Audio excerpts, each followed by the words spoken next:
and we will then commence with the rest of the parts of the workshop. Dr. Paul Kariuki, you're welcome to do the introductions. Sure. Thank you so much, Brian. Good morning, colleagues. We're thankful for making time to join us for this important intervention that we feel would add a lot of value to your processes and perhaps even your engagement with each other as political parties. It's one of our core areas of our work as an organization, and we believe in working together political parties in the process of deepening democracy in our country, and at the same time partnering together to advance the lived values of democracy in our society in various ways. And this intervention is one of the many aspects of that entire program. And it's the first time we are doing this intervention at this level with branch level executives of the various political parties. We have been doing this work, but at a senior level. And we're excited about it. We're excited about the possibilities that might emerge from this intervention for the next 2 days that will help us to frame future interventions with you guys. And we value your participation, we value your commitment, and we acknowledge the work that you guys do at the various levels in making democracy a lived experience for all of us and the society and the communities that you do serve. On behalf of our team, led by Brian this morning, Balenje, and the admin team that is not here, plus our funders who have supported this possibility, I wish to welcome you in and feel free to engage, feel free to share your views candidly, and Brian will take us through the process of engagement, which probably some of you may have not attended DDP intervention before, so we have a process that we follow. And I cannot close without saying also thank you to Dr. Isaac Kambule for making time to be with us here. Sir, we acknowledge you and welcome, and thank you so much for your continued ongoing support for DDP's work. Thank you so much, Brian. Thank you very much, Paul. As Paul has said, we are not alone in this process. The workshop will be co-facilitated by Dr. Isaac Kambule, who comes from the School of Built Environment at UKZN. And his work essentially is going to help, Built Environment and Development Studies at UKZN. And his work is going to essentially take us through the bulk. I'm just here as a supporting act for the purposes of the workshop and to ensure that procedurally we're able to flow in a way that's meaningful. But the core of the content is going to be assisted and provided to us by Dr. Kambule, based on his experience and research that is done in the various spaces. Before he does his official introduction, I'd like to offer you an opportunity to introduce yourselves. So for the purposes of this engagement, you may have your cameras on. It's not a requirement, but if you do choose to have your camera on, we're more than happy to see and meet you and specifically just engage with you on that level, because it's a workshop. We do appreciate the opportunity to just be able to see who's in the room, even if it's just for the introductory stage or for the stages at which in the workshop we're having discussions. Of course, I do see that a lot of you are very familiar with online etiquette, so your mics are switched off at a time when you're not engaging. We'd like for that process to be continued. Only when you are speaking, please put your mic on. Otherwise, try to keep it muted as much as possible when you're not the speaker that's the main speaker at that point in time. So I will go according to the list on my contacts that are, or the list of participants that I'm seeing, and I'd like you to just give a brief introduction, your name, where you're from, and the organization that you represent, and possibly how long you've been affiliated to that organization, and yeah, just that part for the purposes of our introduction today. I'd like to start with you, Mr. Ngubeko Ngubane. Thank you very much. My name is Ngubeko Ngubane. I'm from Tuba, Kwamsane. That is Ward 2, but I am in Pretoria. I'm residing in Pretoria. I'm a student of Tswana University of Technology, and also I'm a chairperson of UTESMO under UTM. Thank you very much. Thank you very much, Ms. Ngubeko. Ms. Ramona McKenzie. Good morning, everybody. Can you hear me? Yes, we can. Yeah. My name is Ramona Mackenzie. I've been with the DA for, it's about 5 years now, going for 5 years. I'm the chairperson for Ward 28 and 32. I've also been part of the Dawn, which is the DA Women's Network. I've been the chairperson there as well. I've been to Women's Parliament, where we seek to find resolutions for women who have been abused, and I'm very involved in the GBV section as well. I'm originally from Port Edward, but came to Durban in 2000. So I've been an activist ever since, and I'm happy to continue with the journey. Thank you. Thank you very much, Ms. Mackenzie. And welcome to the workshop. Mr. Sandile Mthembu.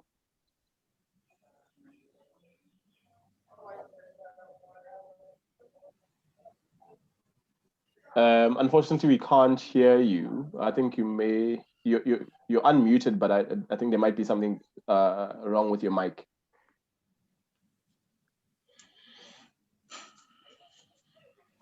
Still can't hear you. Whilst you resolve that issue, we'll move on to Ms. Sushmita Budai. I'm sorry if I mispronounced that. Good day, all. Hi. Can you hear me? Yes. Yes, sir. Okay, that's great. I'm Sushmita Budai, representing the Minority Front. I'm based in the Chatsworth constituency office. I am the secretary here, and I have been with the party for the past 2 or 3 months. Cool. Thank you.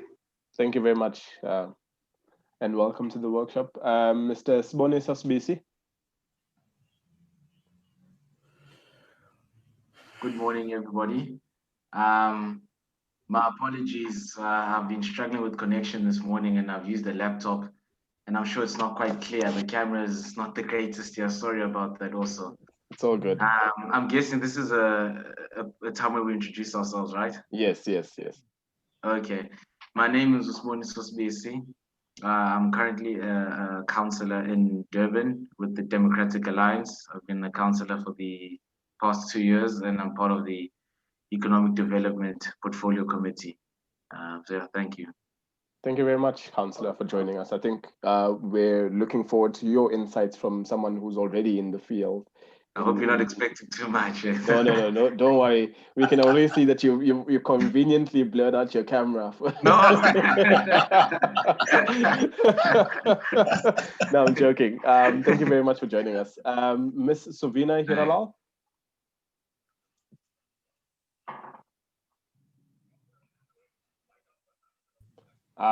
Unfortunately, your mic is muted at the moment. Okay, can you hear me now? Yes. Yeah. Good day, everyone. Firstly, I bring greetings of our leader. I am from the Minority Front, and I'm representing Honorable Shamin Thakur Rajbansi.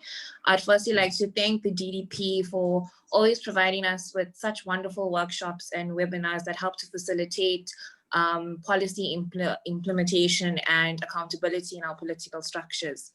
I'm currently part of the Minority Front Youth League. I also serve as the parliamentary manager for Honorable Shamin Thakur Rajbansi's office in Pietermaritzburg.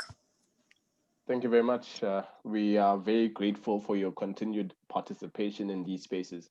I think for all of the parties represented herein, we just want to extend our gratitude, because whilst we host engagements of this nature, much of this would not be possible without your continued support, both in terms of attending the engagements, but also being a part of various other processes in our sort of democratic dispensation.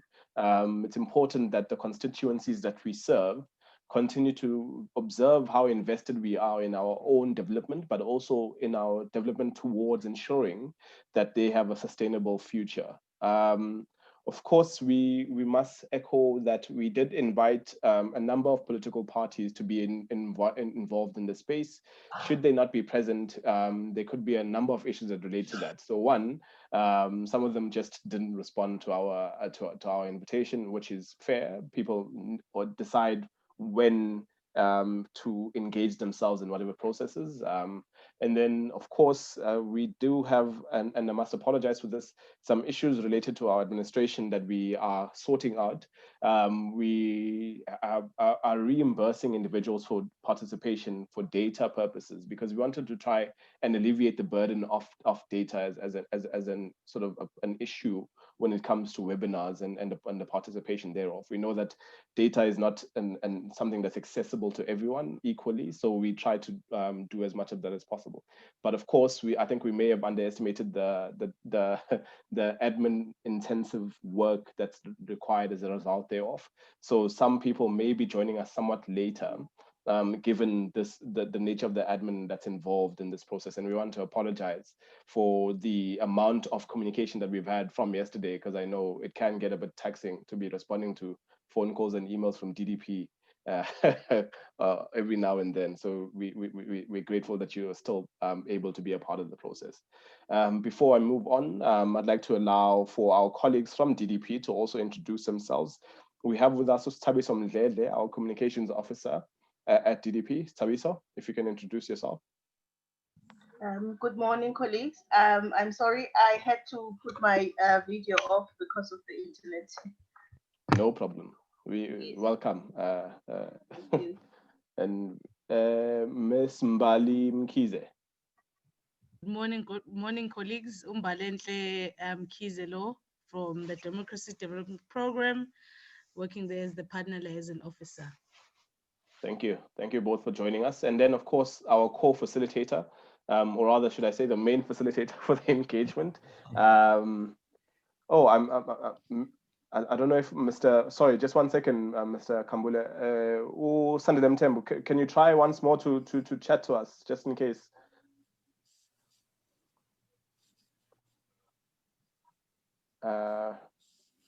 No, I think your mic is still not working, but we have captured your introduction there on the chat box. Mr. Sandile, Sandile Mthembu from the ACDP Youth Foundation. He's the chairperson, and he apologizes for his mic. That's essentially his introduction. And Dr. Kambule, if you can give us just a short introduction of yourself, and what are your sort of aspirations for the workshop for the next 2 days? Hi, everyone. My name is Isaac Kambule. I'm with the University of KwaZulu-Natal, specifically at the School of Built Environment and Development Studies. And thank you to USPA for such an invite, and to everyone who has decided to partake on this particular initiative, of which I believe that is quite important in the current South African landscape.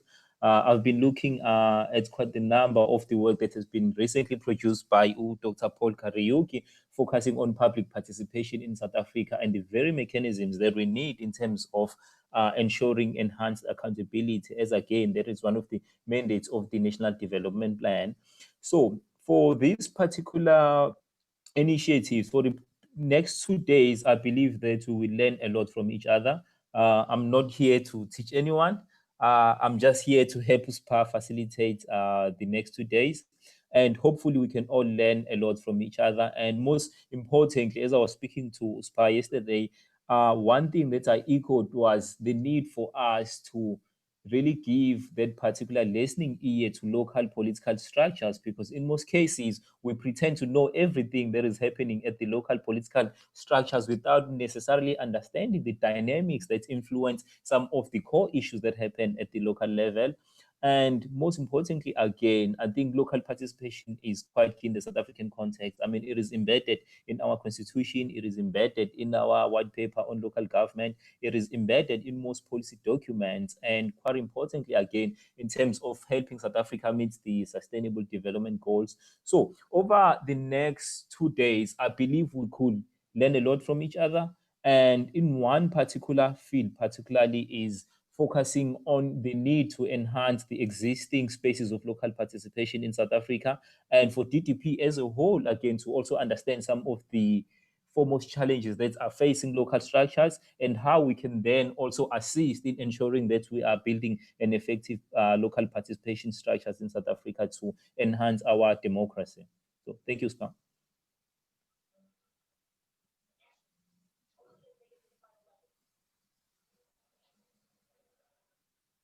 Over to you, Spa. Sorry, I'm just switching off my cell phone. I'm using my cell phone as a modem, so at times people try to call me when, I think Tabiso, if you could check with Tandiwe, Miss Cheryl Ndlovu from the ACDP was trying to call me. If you can just please follow up with Tandiwe just for the purposes of Cheryl Ndlovu from the ACDP. All right. Yeah. Good now. Cool, thank you. Sorry about that, guys. So essentially, thank you very much, Mr. Kambule. I think those are key insights that we hope to be able to gain. In setting the groundwork for the next 2 days, colleagues, I'd just like to mention, I think Mr. Sibonelo Ngubane's hand is up. You may go ahead, Mr. Ngubane.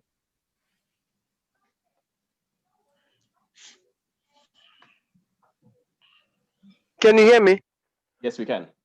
No. There's nothing much that I wanted to contribute. I wanted to just say sorry for joining in late, and then I'm now a participant, and then I'm listening. Thank you. We welcome you. Please just do a short introduction, Mr. Ngubane. Whilst I might know you and some of our colleagues from TDP might know you, not everyone in the room does. Okay, no, of course, indeed. Indeed, my name is Bonelo Ngubane. I'm a student leader at DUT and the founder and president of the Student Union. And I'm very happy to be here to join in and to discuss and to really engage on issues regarding democracy and how we can strengthen the already existing democratic institutions in order to ensure effective constitutional response to the issues and challenges facing our people, more especially us as young people. We really do believe that there must be an agenda which is driven for the youth, by the youth, because we are believing that in South Africa, young people, and in the African continent as a whole, young people are the future. So therefore, it is extremely important that the plans and the processes which are in place by the government and these continental bodies such as the AU and all these other regional bodies such as SADC and other regional forums and structures must speak directly to the aspirations of the people. And these aspirations must also find expression within the constitution. So therefore, it is a pleasure that today we're here, we're going to engage about these issues. So I'm also happy and honored personally to be part of this program. Thank you very much. Thank you very much, Nomzane. We appreciate your participation as well. So for the purposes of this engagement, I just want to lay down the following. As we are all aware, Zoom is a platform that we sometimes get sort of de-linked from because of data challenges and other issues that we may have. We're going to try as much as possible to limit the amount of slideshows that we do. There are places where we're going to use slides. There are places where we're just going to use discussion. We're going to try, if numbers allow, to also have breakaway sessions where we allow individuals to have an opportunity to discuss in smaller groups some of the issues that we have. It's important that we try and have breakaway rooms because we feel often that the spaces like plenary, like having 13 people with all of their cameras and mics on at the same time, doesn't necessarily empower some of our colleagues who might be somewhat shy in engaging in these public spaces. The assumption about politicians always having, being wanting to be seen and being forward doesn't always remain true for everyone. So it's important that we allow opportunities for those who are not as comfortable with the spotlight to also be able to contribute in the smaller parts of the engagement. So we hope that both those attempts that we do try and ensure happen are those that you would be comfortable with. Mr. Mtembo, if you please don't share your screen.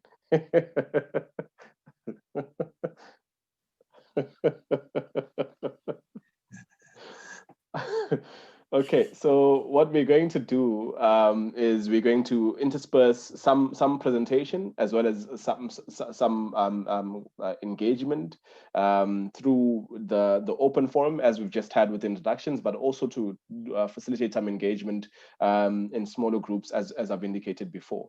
The process for today is basically to try and engage around the following issues. We're going to try and speak through political parties and their organizational structures, where we try and understand exactly what it is that political parties are formed for and formed and how, in fact, they aim to do some of these things, specifically when we look at branch executive level. We want to try and get an understanding of to what extent some of the things that we present are true for your party in your local constituency. How can we start to improve these processes, and how can we ensure that they are consistent throughout? We know that political parties operate in different ways, and whilst this is a platform that engages various political parties at the same time, we're more than happy to also hear what the specific political party challenges or opportunities might be. And for the purposes of this workshop, everyone is going to be speaking based on their own experiences in their own political parties, so that we have as an authentic view of what is undertaken. I think for the purposes further of this workshop, we've also, as you would hear, we have invited individuals who come from a student politics background, and sometimes, or even youth leagues specifically. And sometimes the feeling for student politics and youth leagues is that they are confined sometimes to these very sort of crafted constituencies. So you know that university, for instance, is only active for certain periods of the time, of the year rather, and youth leagues themselves, they in some parties have a dwindling sort of existential crisis. They are struggling for legitimacy at this point in time. But what we want to try and affirm is the fact that these are actual communities that need to be catered for in a real and consistent way. So our work then is to figure out what are the interests of these communities that are formed around these structures as a political party, and how do we ensure that we use all of the knowledge that we share together in this space towards making sure that their work is actually, or their value and their needs and their interests are served at various levels of government, so that when we as political parties go into the space that we do to advocate for people's rights and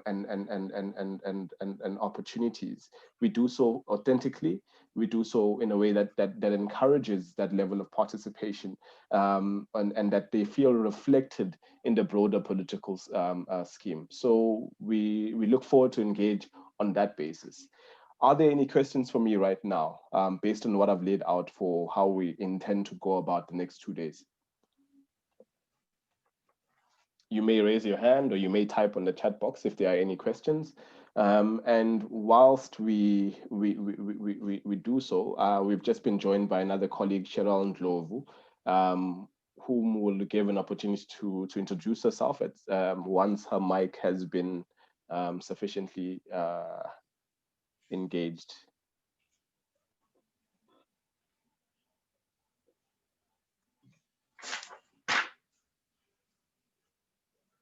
Okay, I don't know.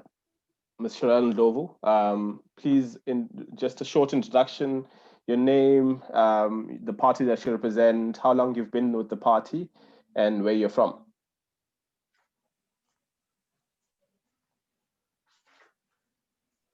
Hello. Hi. Hi, yes, how are you, sir?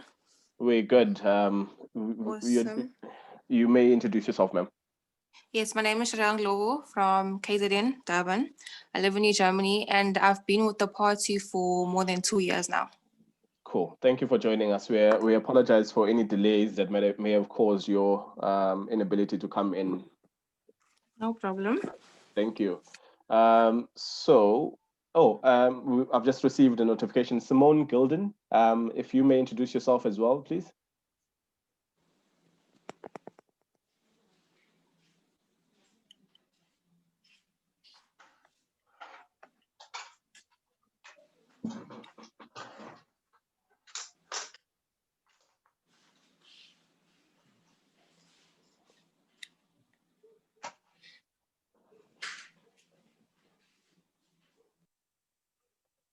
I think Ms. Simone Gilden, your mic may be giving you some issues, but you're welcome to type out an introduction on the chat box as well, if you're having some mic issues.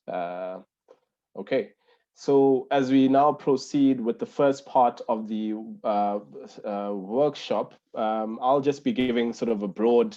Remember, workshops are such that some of the information that we share may be stuff that you already are familiar with. It may be stuff that you have more information on based on your experiences in the various stages that you are.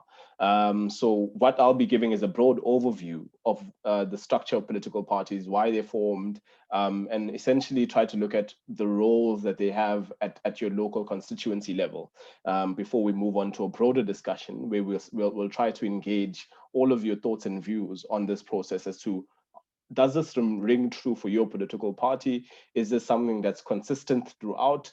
Or are there areas that some parties are lacking at? And how do we start to actually assist to ensure that these things remain true for everyone? Okay. Please let me know if I'm going too fast, either by raising your hand or engaging with us. Ms. Cheryl Ndlovu, you had wanted to. Are you able to do an introduction? You're muted at the moment, sorry. Sorry, sir. Come again? No. Oh, it was Simone Gilden, sorry. It was Simone Gilden. Yes. Yeah, sorry about that. Okay. Okay, so we're moving into the first part of the workshop. So essentially, as I've outlined, the purpose of our engagement today is to work with political parties to help strengthen political parties so that they can meaningfully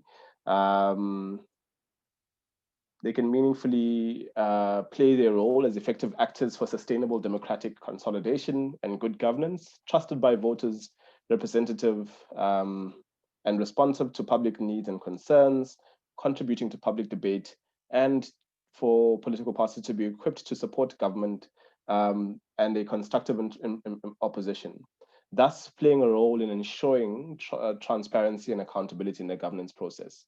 Over the course of the next 2 days, we hope to specifically conduct a capacity building program that will offer a variety of areas, namely gender representation, intra-party and inter-party democracy, outreach activities, conflict management, and leadership. We hope to share information that will guide you on some comparative experience of the political parties in the SADC region with regard to their functioning, their internal democracy mechanisms, and organizational arrangements. And we want to try and ensure that we have some dialogue between political parties as well.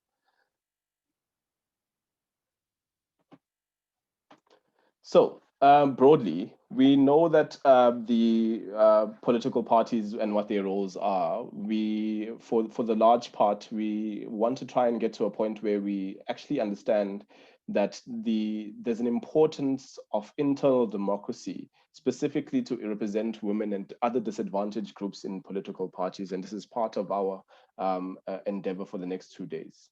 We want to undertake to have a discussion about what the roles of various political parties are, what their party elements and functions are, and essentially look at internal party democracy. So these are the sort of underlying terms that we'll be engaging on over the next 2 days: political parties, democracy, ruling party, opposition, transparency. You may engage on the chat box if there are other key terms that you wish for us to be able to target as we continue with our workshop over the next 2 days.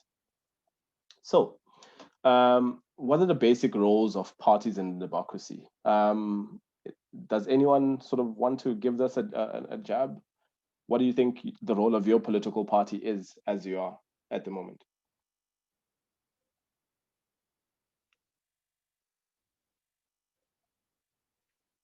I think there's a hand raised. You're welcome to continue to speak.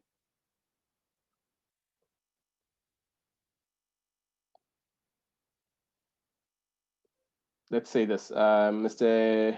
Noto Wandile, how are you, sir?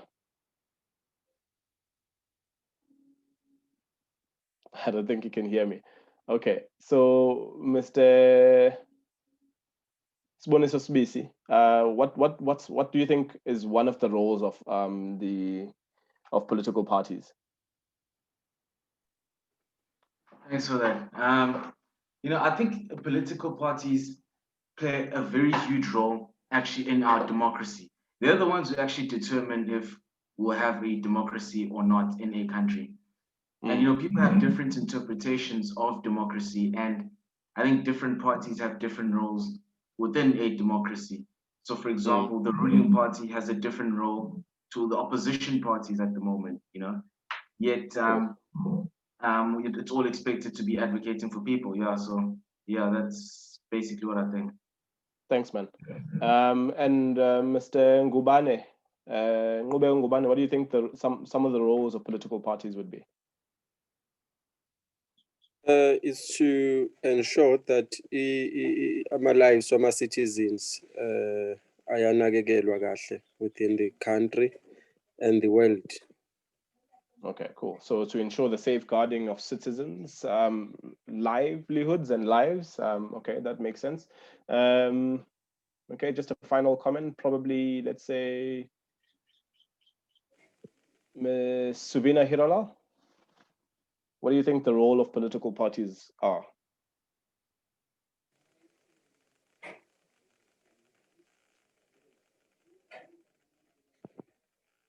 Okay, we'll come back to you at a later stage. Mr. Mnoto Wandile says he can't hear us. If you can try logging off and coming back again, Mr. Wandile, then and see if you're still unable to hear us. So all of the things that you guys have listed insofar as the roles of political parties remain true. It's just a case of nuance for different people. So some of the things that we want to be able to outline is that political parties compete in elections to gain influence. That influence is about to what extent can they be able to effect policy change, to what extent can they be able to influence the working of the state. They also assist us in aggregating and representing social interests. We know that not all political parties, at least in the sort of where we are now, contemporary political space, they don't all necessarily have a history beyond sort of 1994. But what they do assist us in doing is saying, this is where South Africa has moved to, and these are some of the political interests that we need to start, or social interests that we need to start being aware of. Some of you would be aware that some of the political parties that contended in our last election were actually just a formation of security guards or organizations representing people that work in the security industry. There are political parties that contest in local government elections that talk about how sort of people's taxes and how people's rates should be utilized at local government level. So those are some of the social interests that are engaged when we speak about these sorts of things. Political parties also provide a structure for political participation. So the mechanism through which we participate politically becomes a political party itself. Quite often, if you don't have those structures to be able to mediate between citizens and their political participation, then you undermine, in some respects, the political aspirations of those citizens. Of course, they provide policy alternatives because political parties shouldn't all be talking about the same thing, because essentially then what is their competitive advantage? What are the things that that is specific to them? What is it that would differentiate one party from the other? So that's another part of the political party's role. But also to train political leaders. You in this space, in this workshop right now, exist specifically in this workshop because you belong to some organization of some form, which has been able to, in some respects, give you the necessary skills to be able to participate in the democratic dispensation. And as a result, we can isolate and say that political parties formed for the purposes of training political leaders in some respects. So those are some of the roles of political parties. And the ways in which they engage citizens or rather the linkages between political parties and citizens is as follows. Political parties are meant to create meaningful choices in governance for citizens. So if citizens look to political parties for meaningful choices in governance, political parties need to be able to have a space to create that. Citizens rely on political parties for avenues of political participation. If citizens don't have sufficient representation in the political system, this might lead to citizens being divorced from the political landscape. It might lead to lower and lower levels of voter turnout, as we might have been observing over the past couple of years. So for us, in the various spaces that we occupy, the question is about how do we ensure that we continuously create the right impetus, the right avenues, we create the right sort of juice so that people feel that we are providing the alternative for them to be able to participate politically in the spaces that we are in. Citizens also rely on political parties to exert pressure on the political system.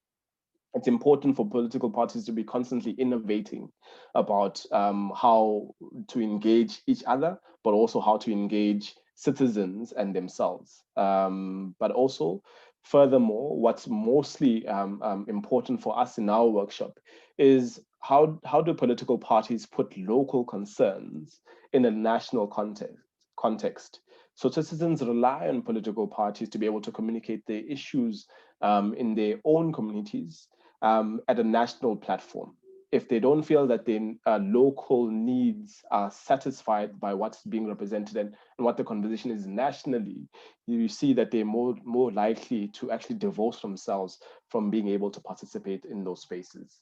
And so we had specifically asked for the types of constituencies that we have in this workshop to be individuals who come from either branch executives who are part of the grassroots formation of the political party, because we think that there's a lot of work that can be done at a grassroots level. There's a lot of real mobilization and lobbying that could happen from a local government or a local level of political parties. It could be at ward level, it could be at your student constituency offices, it could be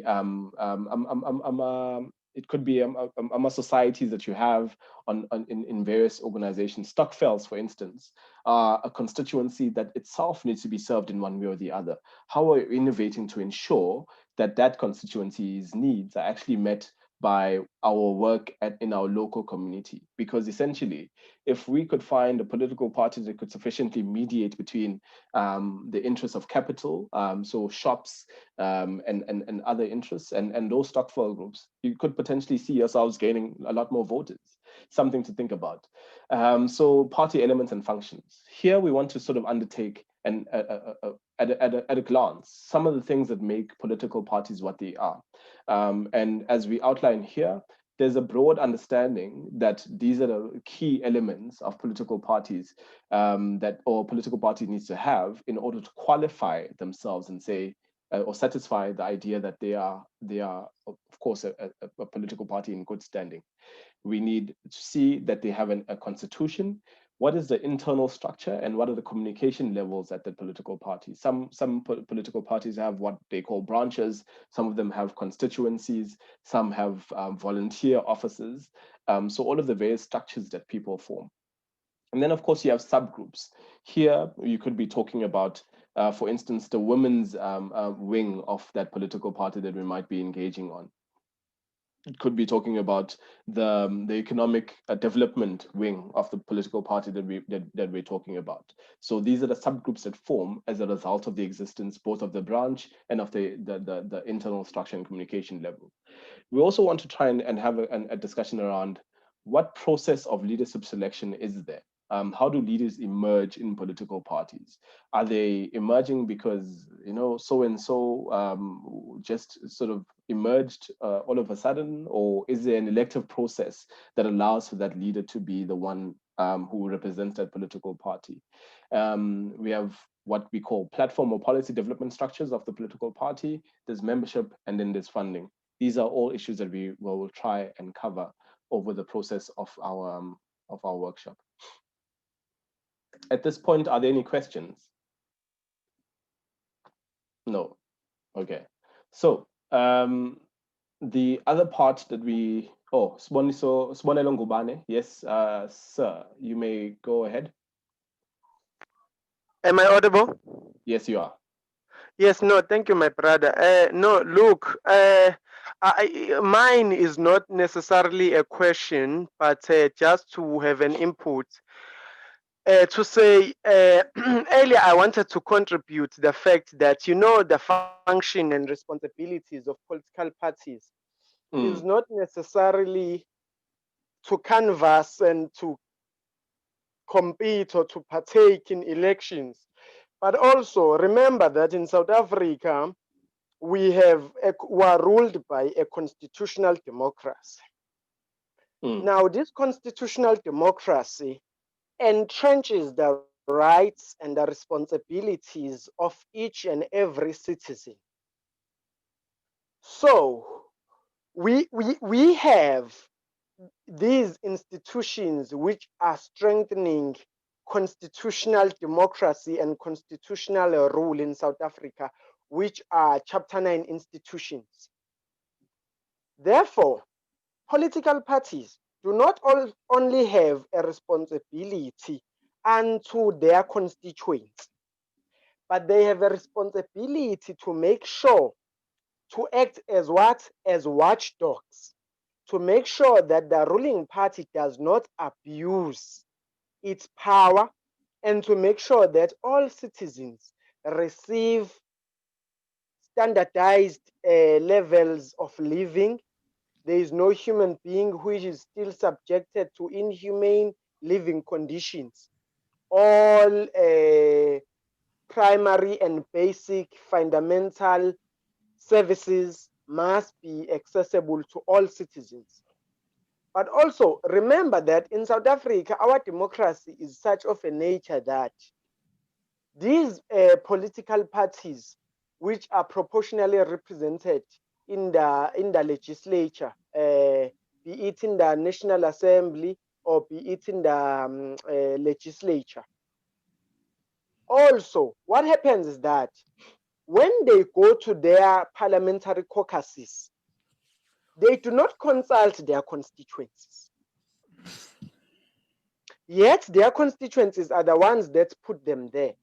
For instance, let's say, for instance, let me make a very short practical example. Let's say, for instance, there is a vacancy of a mayor in Ekurhuleni. A mayor in Ekurhuleni has resigned for some odd political reasons. Political parties are going to convene, and what they are going to do, they are going to look at who has most seats and who can we draw towards us, so that we can be able to gravitate towards those particular votes, so that we can be able to get this particular seat. And then they elect a highly questionable individual because they want to fulfill their own narrow political gains. And there is when the purpose or the justice is defeated of members or constituency having a right to elect who they rightfully want in that particular position. So now you have a minority elite of people who are taking decisions on behalf of the constituency. And for me, that is not democracy. So meaning that democracy itself still has loopholes.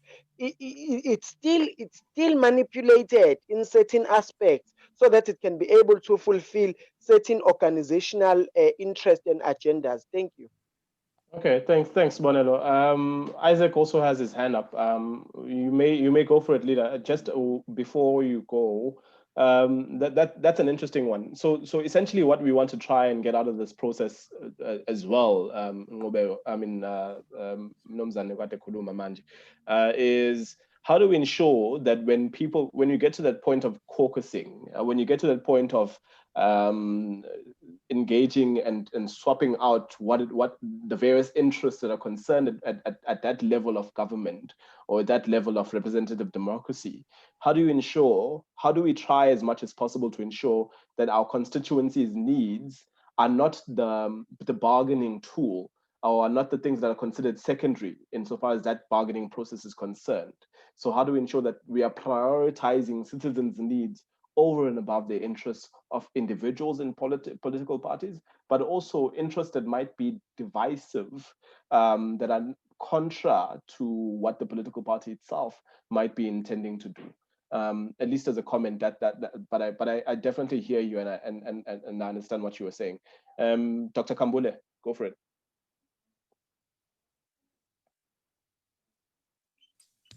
Yes, thank you, Spa, for that. I wanted to applaud Sibonelo for the points that he made. He made quite a number of points, but the one particular point that I want to focus on is the point of political parties representing the broader societal goals rather than representing the narrow political party goals at the local level. Because what we have often seen in the South African context is that, let's say, for example, in a particular area, there are RDP houses. Most ward councillors will say, if you do not belong to a certain political party, you will not get a particular RDP house. So in order for you to get access to that, you need to belong to that particular political party. And that is one way as to where we have been going wrong, because at the end of the day, whatever political party is in power should be focusing more on national interests rather than narrow political interests that have also narrow political ends, right? So in the engagement that we are going to have today, I think that is going to become a focal point as to how do we then, as political parties, promote a local participation that is not partisan based. Because at the end of the day, it's all about ensuring our communities develop, that our communities have an input on the policy formulations that we have. So in that regard, I wanted to commend Sibonelo for that particular point, and I think we should definitely take it forward, because at the end of the day, we have many political parties in South Africa, and in as much as they have different interests, the one particular goal that we should have is taking South Africa forward, right? And in taking South Africa forward, we require political parties to make certain we require political parties to make certain we require political parties to make certain concessions in terms of some of the decisions that they need to make. That at the end of the day, it is all about the broader society rather than only the society that belongs to one political party. So thank you. Definitely. Thank you so much, man. Okay, I appreciate the engagement from everyone. So at whichever point that you feel you would like to be noted, you're welcome to raise your hand. I see Suvina has also commented on the chat section, and you're able to engage in that space as well. Please go for it. And I'm really enjoying this part of the engagement as well. So as we move on somewhat, to the next part of this portion. Sibonelo Ngubane, ngizokunotha manje mnumzane, if you just allow me just for this one slide. So civil society and parties, one of the very things that we try as the Democracy Development Program is to ensure that we have some relationship with all political parties because of our non-partisan nature. So as far as we're concerned, working to build democracy in the interest of all citizens is something that we as DDP and our funder and all of our associated partners try to aim for. And as much as possible, we try to have spaces that are adequately representative of all of our interests. When we don't want to be in government, we don't play, and when we say active role in politics, we mean an active role in party political issues, because politics is broader than just party political interests. But also what we note with other civil society organizations, that generally they do focus on more limited issues, and they can work with a range of political parties in those instances. Mr. Ngubane, you may go for it.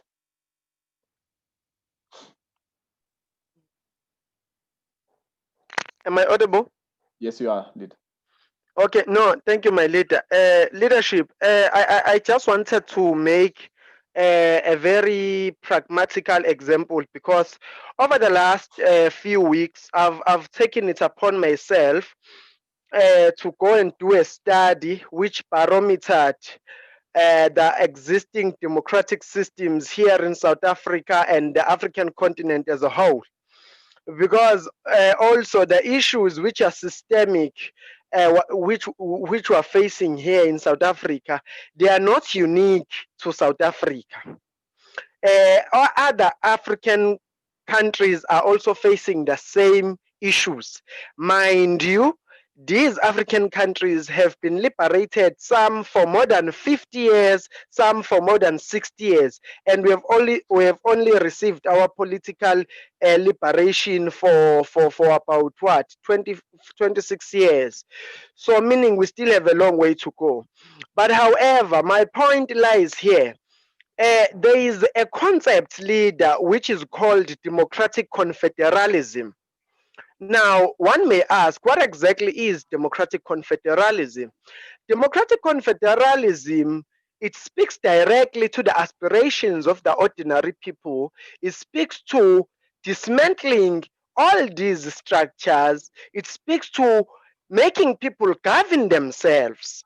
It speaks to self-governance. It speaks to it speaks to the ideal that Mikhail Bakunin came up with, which spoke to anarcho-syndicalism, which said the state itself is an enemy to the interest of the people.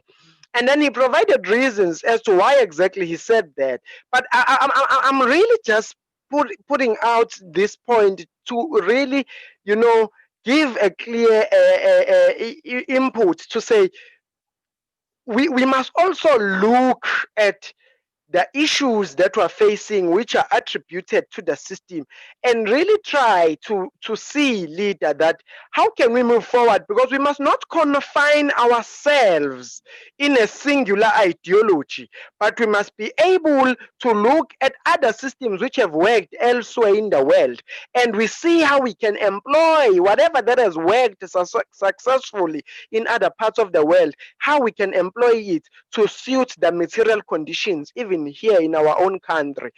For instance, in Mexico, there is a group of people who have organized themselves, a community which is called Zabatista.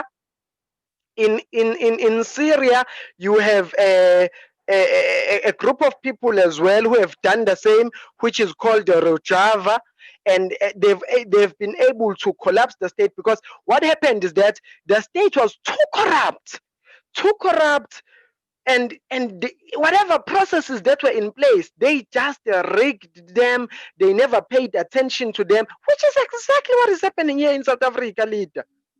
Okay. Here in South Africa, we have laws, we have rules, we have regulations, but still these politicians, they get an opportunity to just slit through like a snake, and they do whatever they like. Even with this COVID-19 Solidarity Fund money, 500 billion gone within a very short period of time. It means we can no longer trust this system. We must really try to dig deep and come up and reinvent as to which system can work best to serve our people. Thank you, Lid. Thank you very much. For now, I will allow Usmanelo's comment to just linger. We'll engage it, I think, at a later stage. But I think for all of our noting, just his contribution, of course, we recognize that different perspectives will come through. So on the part of this one, as I said, political parties, elements of political parties, one of the elements is a constitution. The constitution would then define the philosophy, values, principles, purpose. You define internal organizational structure. You define the internal decision-making process, membership eligibility, leadership positions and selection process, roles and relationship.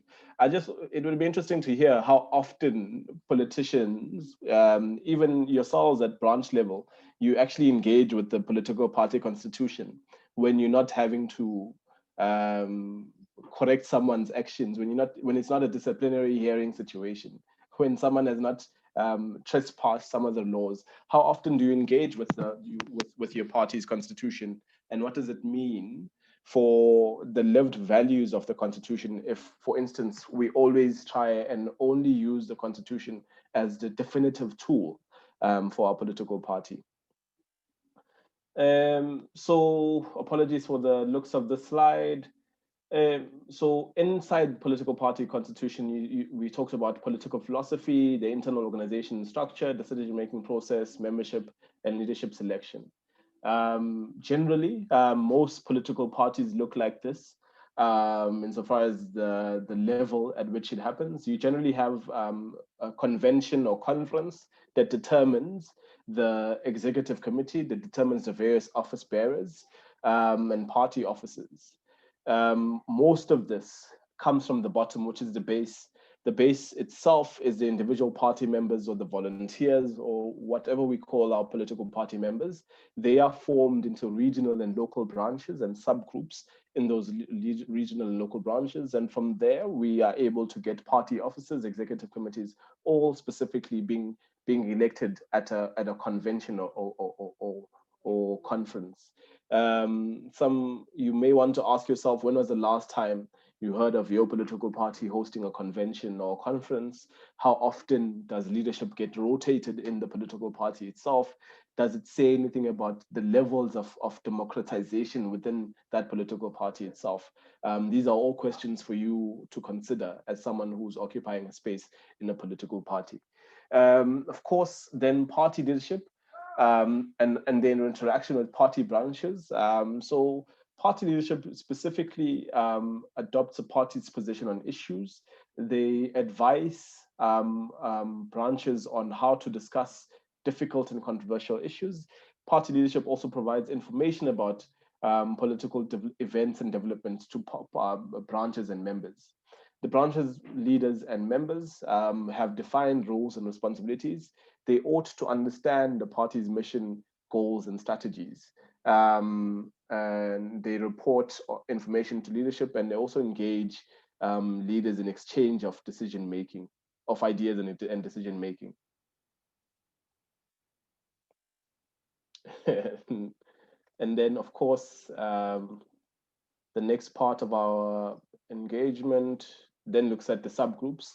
Of course, I had indicated to you that there are party subgroups, which would speak to, you sometimes have parties which have think tanks, you have policy-oriented factions, which speak to probably, you know, in the leading political party in South Africa, you have inside the party itself, the radical economic transformation group.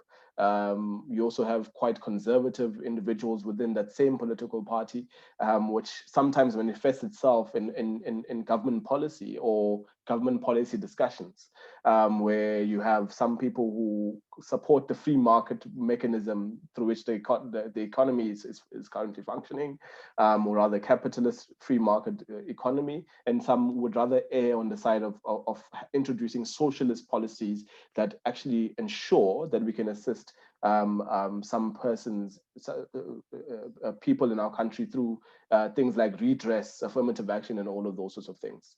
These are the subgroups that we would sometimes have in your political party. Think through, as we engage on this specific slide, what subgroups exist in your political party, what subgroups don't exist. Based on the issues that you're confronted with inside your community, what subgroup do you think should emerge from your political party in order to better take care of the needs of the community itself?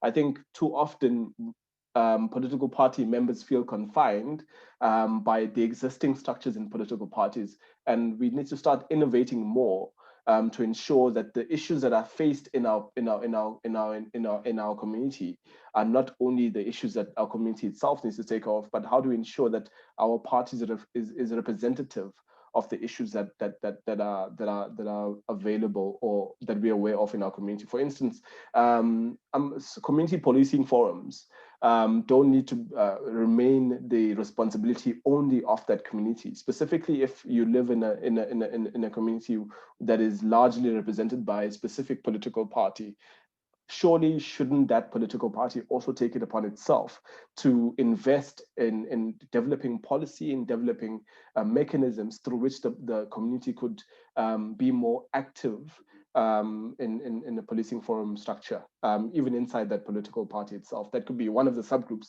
that you invest in as part of your process. Of course, for now, I think my part of the conversation will end there, and I'd like to engage you on the very last aspect of what I've just discussed. Are there subgroups that are currently existing in your own political party? What are these subgroups? And do you think you should start innovating more, or do you think you're sufficiently innovating as it relates to subgroups in your political party? I'm happy to take anyone's hand that is raised. If no one raises their hands, I'm happy to point out people as well.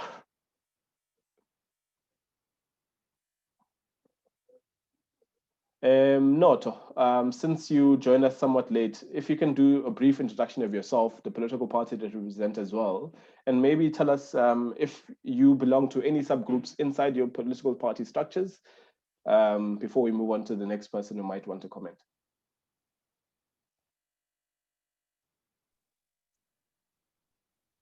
In our area, yes, I do play a good role in my campus. I'm in the ground forces. I am the chairperson there in the ground forces. So we are facing lots of challenges there in the ground forces. So ezinye izinto laphana siyayilwela abasilweli, and ezinye izinto we provide ithina, we use our own pocket money to launch imakufuna ukulontsha. We use our own pocket money to buy ama t-shirt nani. So we are assisting our new students lawa afikayo for ama registration. So kuba khona, we have some issues ethinta abafundi, ezinto eziningi lesi abanazo incwadi in. So thina njengama political parties, the EFF, we fight, we get suspended. There are lots of things happening. Okay, no, that's good. That sounds good. Thank you, Mnumzan. Sorry, which campus are you on? Are you at? I'm in Upper Sport campus, Coastal College, there in Swatini. Okay, cool. Thank you very much for joining us. Yes, Ms. Mackenzie.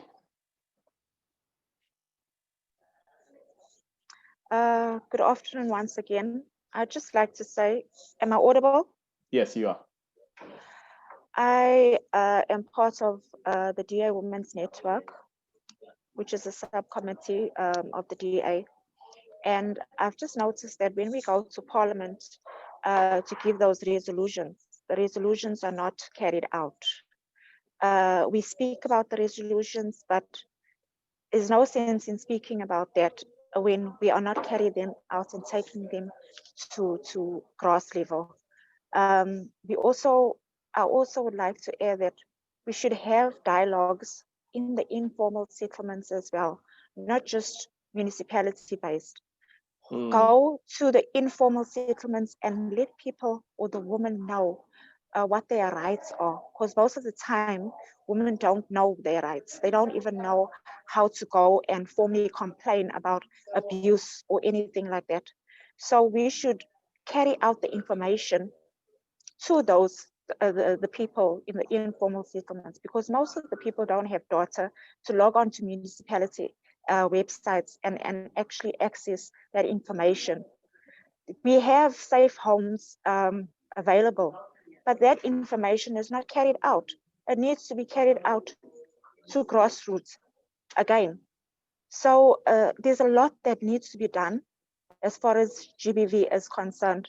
There is a lot, and we as the DA Women's Network have started engaging with people in the informal settlements. We are now taking meetings to the people and working with different NPOs and people who are assisting us with that information to take it to the people. So we need to stop talking dialogue platforms up there, and we need to start forming dialogues in the communities for people to actually know what is going on.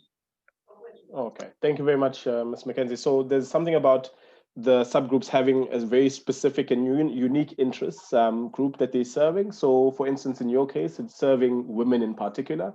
And one way you see that your advocacy as part of that subgroup could improve is to ensure that we effectively engage women in informal settlements in particular as well. So I think that's a very useful way forward that could be adopted.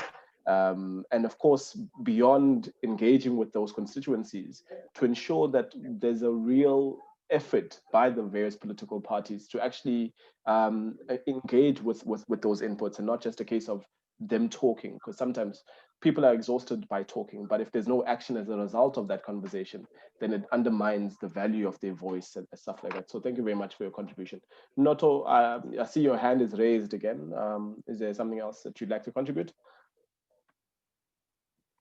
Yes, I fully agree with Mrs. Ramona. What Mrs. Ramona is saying is we're losing you. I think your network connection is not secure, Namzan. correct. I fully agree. Now we must not take the now. Do you hear me? Hello? Yeah, so we're listening. Yes, what I want to say is that I fully agree with the Mrs. Ramona regarding the say we must stop this dialogue thing. We must now meet and make the plan from there and do procedures. We must now act. Yeah, okay. Thank you very much, Not, for your contribution, and Ms. Mackenzie as well. You want to continue, Ms. Mackenzie? Yes? Yes, it's just something else that I'd like to say as Pamela. Many of the women that I've spoken to, I speak Zulu and Xhosa, so I'm very diverse. And I've been to the informal settlements. I've actually sat with women, and the many complaints that we have is that they are actually they are victimized when they indicate that they're from a political party, and they then some of them are actually made to pay money for a job, or pay money for housing, or pay money. This needs to stop, because women actually take care of the children when the husband is at at work or something, or sometimes they don't even have a husband and they don't have the finance or income to support their families, and then they're actually faced with this victimization from someone, whether it be a ward councillor or a chairperson or someone. But there are people that are actually victimizing women in our society, and that needs to stop. It really needs to stop. Yeah, thank you so much for that contribution as well. Mr. Ngubane, you would like to make a comment? Yes, thank you very much, Pamandla. I also agree with the point of victimization, and also I'd like to further say, mostly in our communities, these councillors, and not all of them, of course, but talking from experience, there's a time whereby this year I had to go and look for a municipal proof of residence. I was denied my proof of residence simply because I was wearing a UDM t-shirt. So now most people are not getting some services because of what they are wearing. Some they get to pay or get treated in a different way, or in an unacceptable way, or in an inhuman way, just because of where they come from in terms of politics, of course, or just because they don't have money. So I think that as well should be dealt with. Maybe these sub parties or sub bodies and parties should maybe find a way of abantu abarepresentayo, so that kuzophuma better services towards abantu, because people it's like they are being denied kwezinye indawo ama-services due to ukuthi umuntu uphumaphi in terms of i-political party asuka kuyona, uyaziwa akaziwa. So lokho nje ngifisa uku-eda mayisakhuluma ngale ndaba yokuthi abantu bayakhokhiswa for imisebenzi and so forth, of which is true. Yeah. Okay, no, thank you very much. Okwamanje, Mr. Mnoto Kumalo, if just one more comment, and then we'd like to ask if there's anyone else who wants to make a comment aside from our three colleagues who've been commenting quite significantly. Mnoto, go for it. I fully agree with the statement this Kanqubeko. In our municipalities, we township esakhelene kuyo, awutholi usizo because uma bekwazi ukuthi abantu abasebenza lapha they are not well educated, bathathana as cousins, as family ukuthi bezosebenza and political deployment. So when you come wearing a t-shirt engafavorishi bona abakhona ukukusiza, baku-undermine, and ubone ukuthi abantu kade bemile kusukela bemekuseni kodwa khona abantu abangawumi ulayini, khona bavele bengene just because khona babaziyo ngaphakathi. If ungazi umuntu ngaphakathi uyahamba ugcina usizo ungatholanga. Yeah. No, that's something that we need to ensure that we try to remove. I think in all communities, it seems, not just in for work, but even at campus level. It's based on who you are, who you know, which party you affiliate yourself with. Okay, so so those are very significant things. Mr. Mthembu, you've been holding for quite a while. You're allowed. You may go for it. Am I audible? Yes, you are. Oh, thank you very much. Thank you very much. Praise be to God. That's Amen. Well, I agree with the leadership here engaging in this platform. Well, as the ACTP Youth Foundation, we've been engaging, or the government have been open the platform for everyone, or for every political party or structures in this province. We've been in youth parliament, we've been in municipal parliament, in district parliament, everywhere, discussing the issues of the province or the issues of the youth. Each and every year and each and every time we're discussing one and the same issues, and those issues are not being attended because we are coming from another political parties, you see. Yet our people on the other side, they are being, it's very, very, very shameful to see our people not being taken serious in that way. So I think in this issue, what can happen is that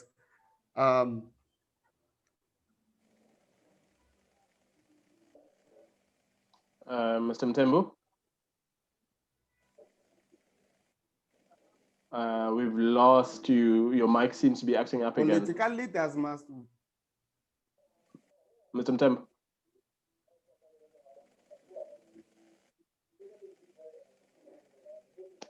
Okay, let's go to Mr. Sibone Sosbisi for now, and we'll come back to you, Mr. Mthembu, once the mic has been sorted out.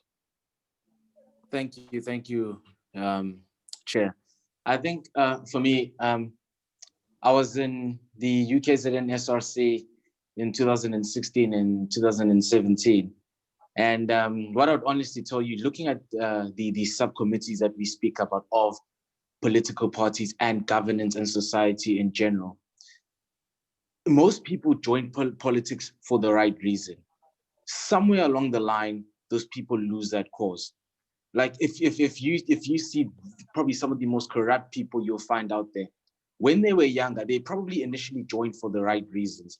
And eventually somewhere along the line, they just completely lost it. Now we need to understand, like, where do young people actually lose that? Is it because young people are impatient when it comes to politics? You know, are they in such a rush that by the time I'm 30, I need to have a house, a car, and then you end up, you know, making decisions which actually damage your own integrity in future, you know? Because I think one of the key things with these subcommittees is that if you want to keep them in check, and how I've seen that they've been kept in check, is that you deny them funding. If you deny SRC's funding, if you deny your youth structures funding, if you deny a lot of substructures, your women's network, all of them, if you deny them funding, they actually can grow to a certain point and then they can't grow anymore after that, you know? So, I mean, that is how I think a lot of political parties have managed to keep them sort of control, so to speak, you know, and pick the people that they want to actually now move on to the next stage. You know, there's some things that we need people to take responsibility for and not be having those subcommittees just struggling the whole time without any funding. You know, for example, most people aren't even involved in cancer awareness until somebody in their family gets cancer, you know? We need people to just be involved at a much more initiative stage and take more responsibility early on. Thank you. Okay, thanks so much, Mr. Sbisi. Ngubeko, Ramona, and then Tembu afterwards as well, in that order. Yeah, thank you.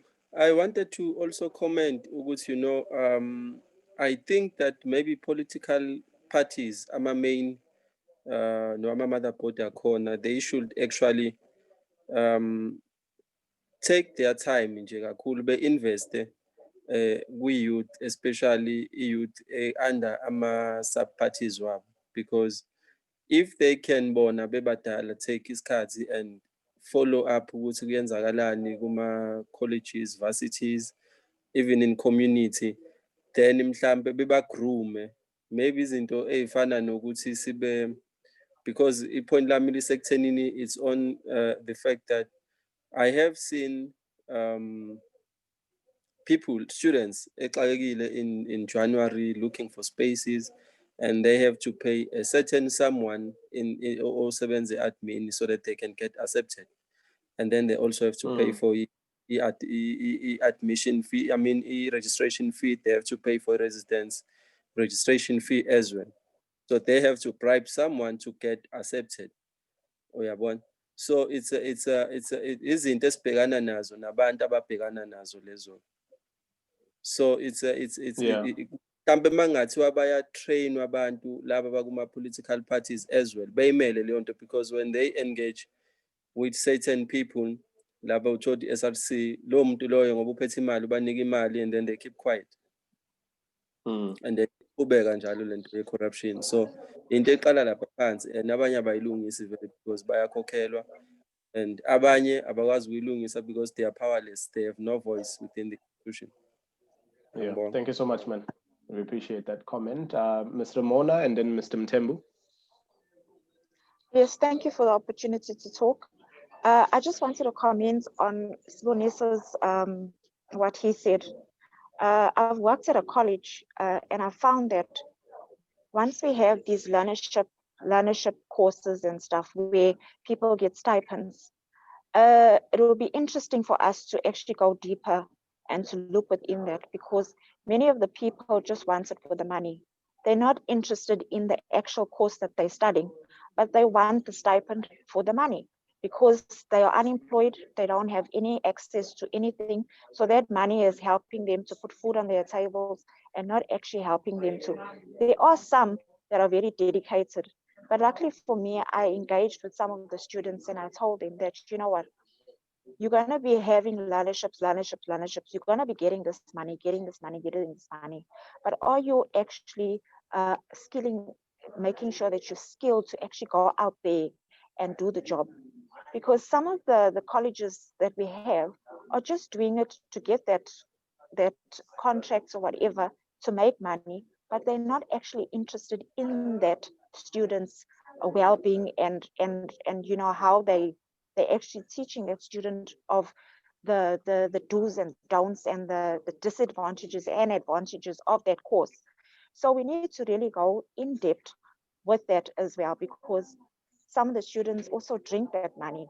They're not actually using it for the right purpose as to get to the college, because I know and understand that a stipend is for your transport and for if you're living somewhere and you need to just pay the rent to get to well, it's used for different things, but some of them are using it to actually drink, have parties, and they're not using it for the right purpose. So I'd like to it's interesting to find out how we can curb that and actually have maybe when the students are given the sum of money or allowed for this in as fast, for them to have this money, is there actually training that takes place before they get this money to advise them properly? Because some students are very arrogant and very rude and very, they just, all they're worried about is that money. So can we not have some sort of training and like for students, for them to know and, you know, to venture into things that are bigger than what they think? Because some of them, their knowledge doesn't go as far as what you and I would think. They just live short for their time. Thank you as well for your comment. Mr. Mtemba, I don't know if your mic has been fixed. Thank you very much, leadership. Am I audible? Yes, you are. Yes, you are. Ngiyabonga kakhulu. Well, Nduna, looking at these things of the subgroups, I'm on that point, leadership. Let's take the example of Western Cape. What happened in Western Cape? So in Western Cape, the premier there ordered the intervention of the National Parliament, that let the National Assembly or let Minister Pegicele to intervene in Western Cape. Long time ago, then because the MEC, or I mean, because the premier was from the DA. So that's, am I still audible? Yes, you are. Yes, you are. I'm still having the network problems, leadership. Am I still audible? You are still audible. You're still audible. And hello? And if I'm oh, okay. To that issue, then Minister Pegicele didn't order or didn't do anything on time. Ngoba wayefuna ukuthi umphakathi ugcine usuze ulwa with the premier, because the premier yayingasuki from the ANC. So that is what is happening in our local branches and in universities. There are structures in universities such as SRC. When the ACTP governs the institution, the SRC, then the council is coming from what? From the ANC. They will cook each and everything that will make the ACTP won't work very good. Then students turn against leaders. So I think if we can work and the DTP can assist in that situation, I think we can overcome so many things. Looking at this issue again, the issue of unemployment, it is, many people are saying, it is this issue of unemployment, there are people coming from other countries, foreign countries into South Africa to take our Black people's jobs.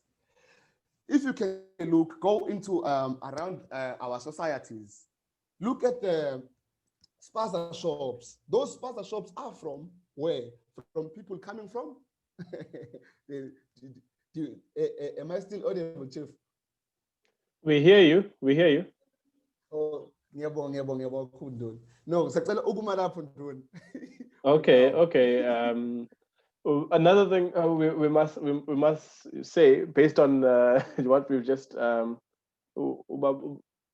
thank you. Yeah. So I now will be handing over to Dr. Kambule. As I indicated earlier, the space that we provide is one that is non-partisan. So as a disclaimer from our side, we do not claim to support any of the comments that you're making in any way as an organization, but it's about facilitating a space that effectively allows for your contributions to be heard in the space. And so, and then workshopping ways in which we can ensure that we meaningfully engage most of those views towards ensuring that it serves the interests of our communities, whichever we serve in the various spaces that we do. So at least for the very introductory part of my presentation, I hope that it started to spark more thoughts about how to innovate in the space that you currently occupy at branch level, and looking at potentially what can be collaboratively done in both when it comes to political parties, but looking at political parties and civil society, how can we initiate things that will best serve our constituencies using the current structures that we have. Earlier on, the other Mr. Ngubane, I think it was Sboniso, no, not Sboniso, the other Mr. Ngubane from the organization SESU in Pietermaritzburg, commented on the idea of what he sees politicians doing. And so the other question is, to what extent do you have political power in the space that you occupy? And how can you, in the space that you occupy, ensure that you adequately represent the interests of the community that you're from, the community that you are claiming to serve?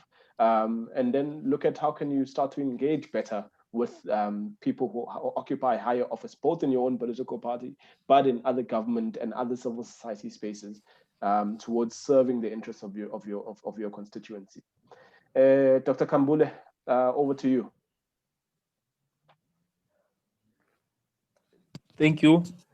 Thank you, Spamandla, for that. I think it has been quite innovative and quite thought-provoking for the past 2 hours or so where you've been taking us.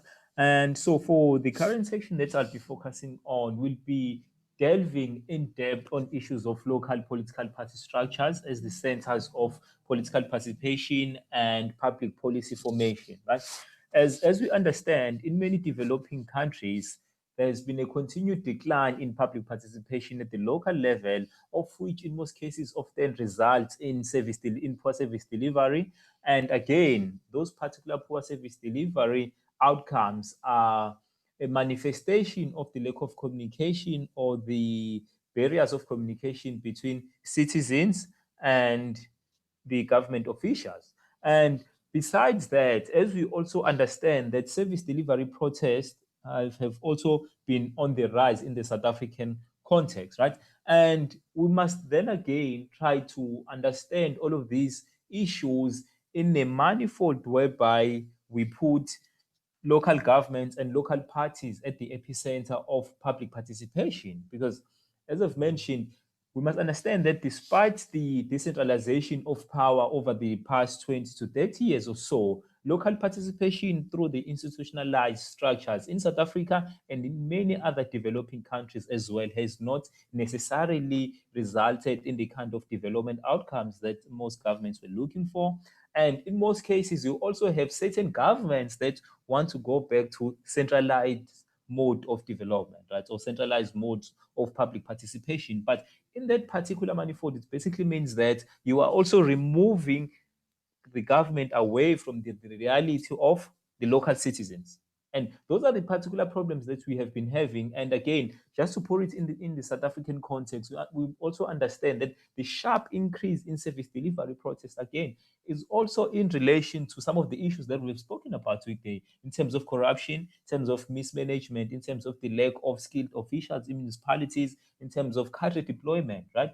But then one particular thing that has come to the fore from the discussion that we have been having is one central feature in the South African government, of which has quite some pitfalls that may put South Africa in a precarious situation, right? And there is the issue of the separation of the party from the state.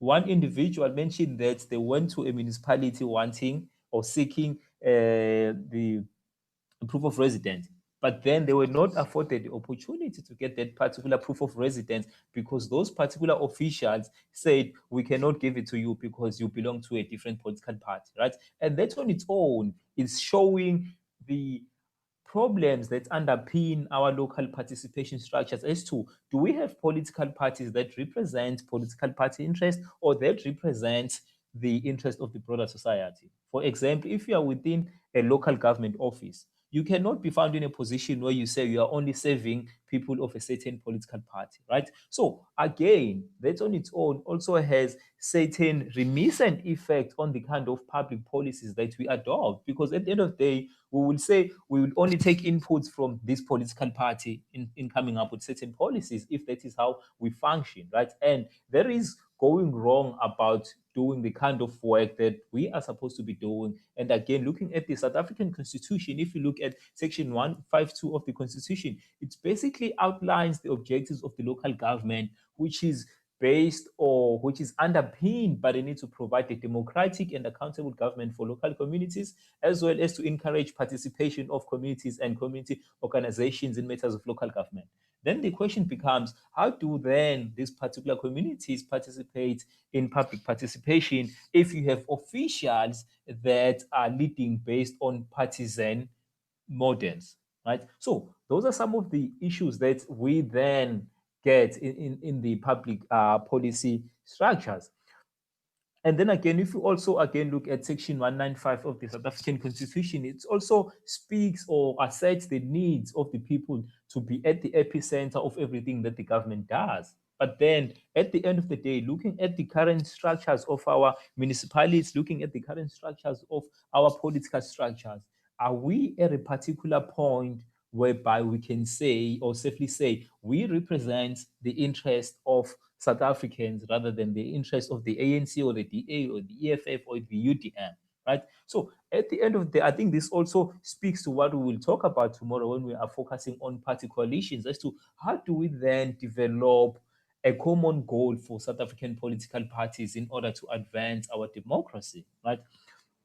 But before we can move on to some of the issues that we will discuss on, I think there are certain things that we can discuss as a group, and those are issues that necessarily pertain to the state of public policy participation in South Africa. As to, are we really happy about the state of our public policy participation, right?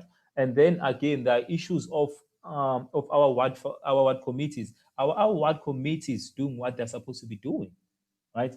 And again, there are also many other issues in terms of the level of engagement of whether you are at a local organization, whether you're at a university, or whether you are at a national level, right? So we also need to unpack some of the current engagements that are happening and as to whether they have a fruitful effect on our national development policies, on our democracy, and again, on our constitution as a whole, right? Of which is why I think after this session, we'll also focus on some of the issues that are key in terms of the kind of local government and local participation that we want to see, right? But then before we move into such things, I'd also touch base on issues such as the availability of local participation structures that we have at the local level, right? We have many avenues. We have the ward system, right, whereby the Municipal Structures Act argues that, or basically asserts that each and every ward must select up to 10 members who would represent the diverse interests of that particular society. And again, it does not say that we must represent interests of a particular political party, but then it acknowledges the diversity of the kind of interest that each and every society has, right? And then we also have IDPs, of which have been at the epicenter of the kind of development that the country wants. And again, there's so many questions that have been asked as to, are people really participating in these? Are people really participating in these IDPs, or are we only using IDPs as talk shops, right?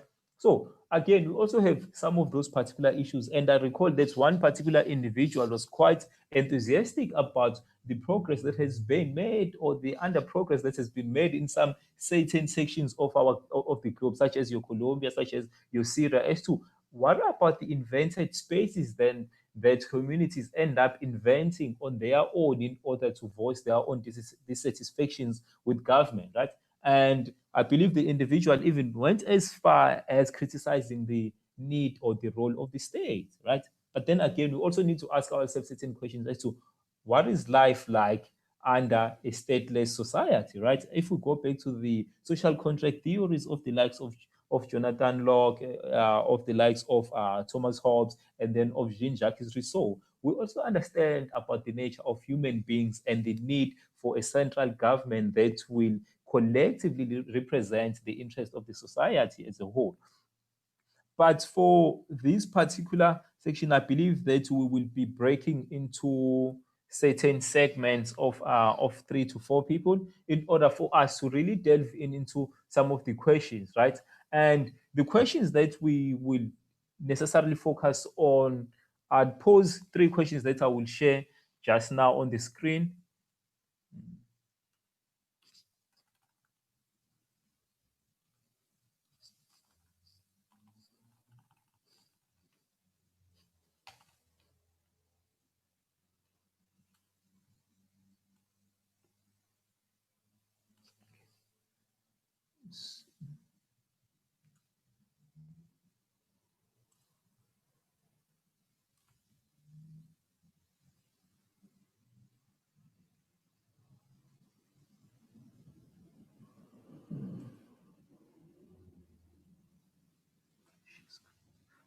Can everyone see the screen I'm sharing? Yes. Yes. Yes. Yes. So these are the types of questions that I think we can focus on amongst our subgroups. And the first question is, what is your party doing to ensure public participation in policy formation, right? And as I've stated, there are certain issues that we need to deal with and grasp in the South African context as to, do we develop policies that are based on partisanship, or do we develop policies that understand the limits of political parties and again also understand the nature of the states? Because at the end of the day, if you're in government, you are supposed to develop policies that take South Africa forward rather than developing policies that only benefit certain political parties. And again, that is speaking to the relationship between the party and the state. We need to be able to form that particular distinction between what is a party and what is a state, right? So I think that's the one particular question that we can focus on as to, what is your political party doing in order to ensure that people meaningfully participate in policy formulation in South Africa? And this is one of the most discontented spaces in the South African context currently, because people feel as if their voices are not heard. And this happens throughout the South African context. And as we have seen through the majority of the local government protests that we see, if you look at the work that has been done by the South African Local Government Association, you realize that the main drivers of service delivery protests in South Africa are related to the lack of practical links between the political leadership and the citizens, right? And for us belonging in political structures, then we need to start questioning some of our beliefs, and then we also need to reflect on what we know about public policy formation in South Africa and the role of citizens.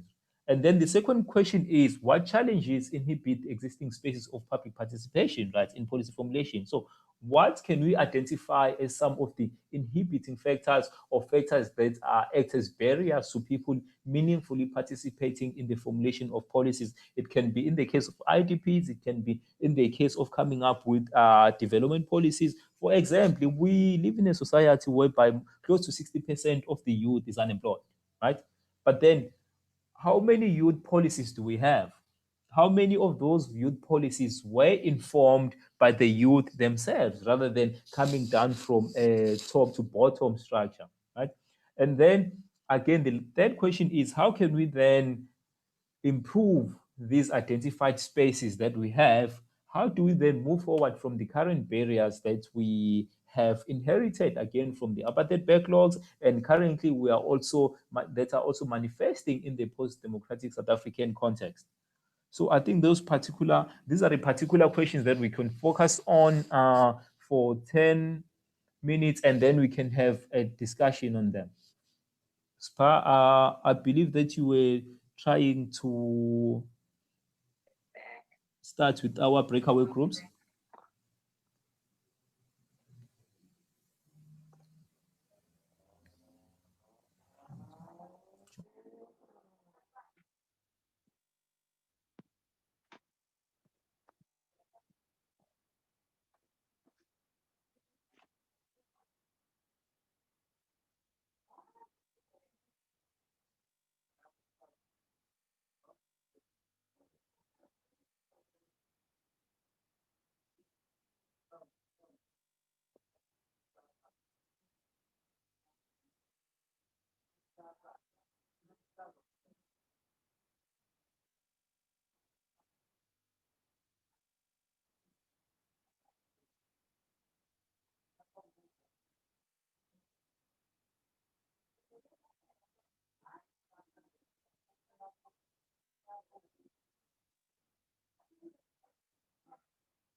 Today, are there any questions?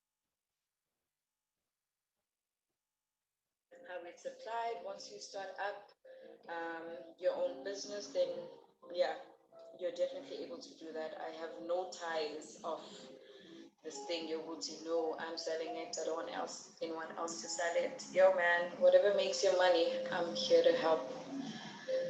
So yeah, I think we've been talking for about 20-30 minutes.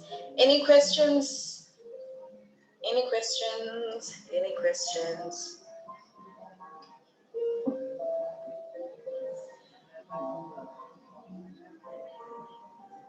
Before we close it up.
Hello. Welcome back. We're just waiting for everyone else to come join us in the main session, and then Isaac will take over. Okay. Okay.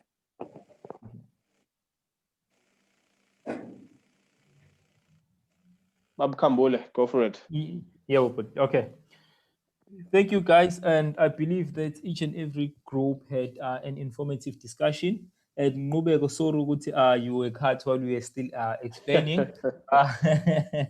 Yeah. So I've gotten some positive feedback from the group that I was working with, and mainly focusing on what their current political parties are currently doing in terms of empowering people to have influence on community-based participation or in public policy formation. If we look at the work that the likes of Ramona are currently doing, they are mainly focusing on issues of gender-based violence. And as we understand, that is one of the main pandemics that we are facing after the COVID-19 pandemic in South Africa, right?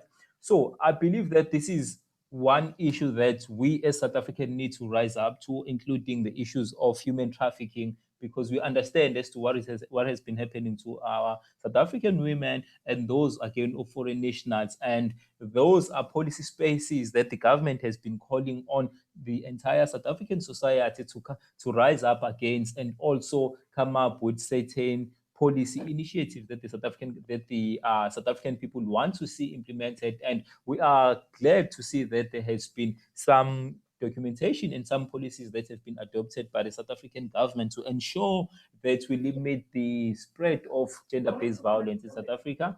And again, most importantly, I think the work that has been done by the people in my subgroup has always been transpired beyond the partisanship lines. As you know, that in the South African context, certain things are done based on what political party that you are working with.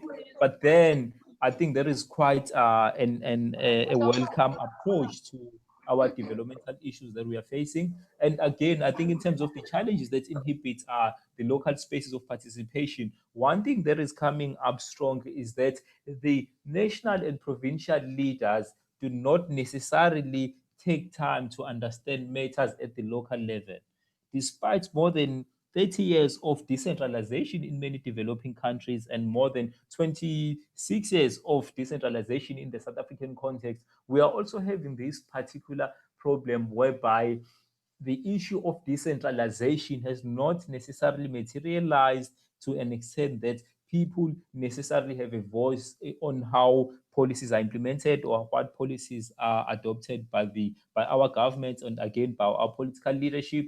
And again, the fragmentation that is evident between our local politicians and the national politicians then is also impacting on the kind of policies that we are adopting in South Africa. And that on its own is bringing a certain picture, because if political parties are able to alienate their local structures, how then can they also incorporate the local citizens if they are alienating the very citizens or the very political leadership structures that are supposed to be the bridge between the national government and the local people?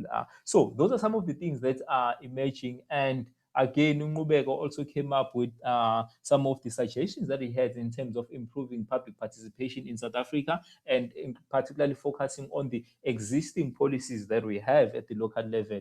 I don't know if maybe Spa or Paul would like to share as to what came out from their subgroups.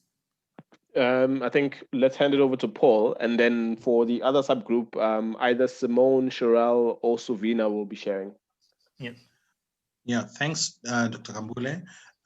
In our group, we had Councillor Siboniso, Sandile Mtembu, and Mnoto Kumalo, and both all of them did. I said that they are involved in some way or another in some policy conversations of their party.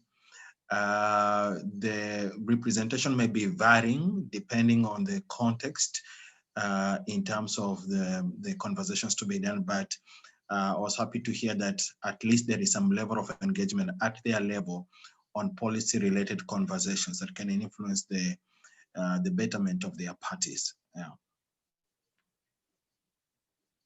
Thanks, Paul. Suvina, if you would like to comment on behalf of the group.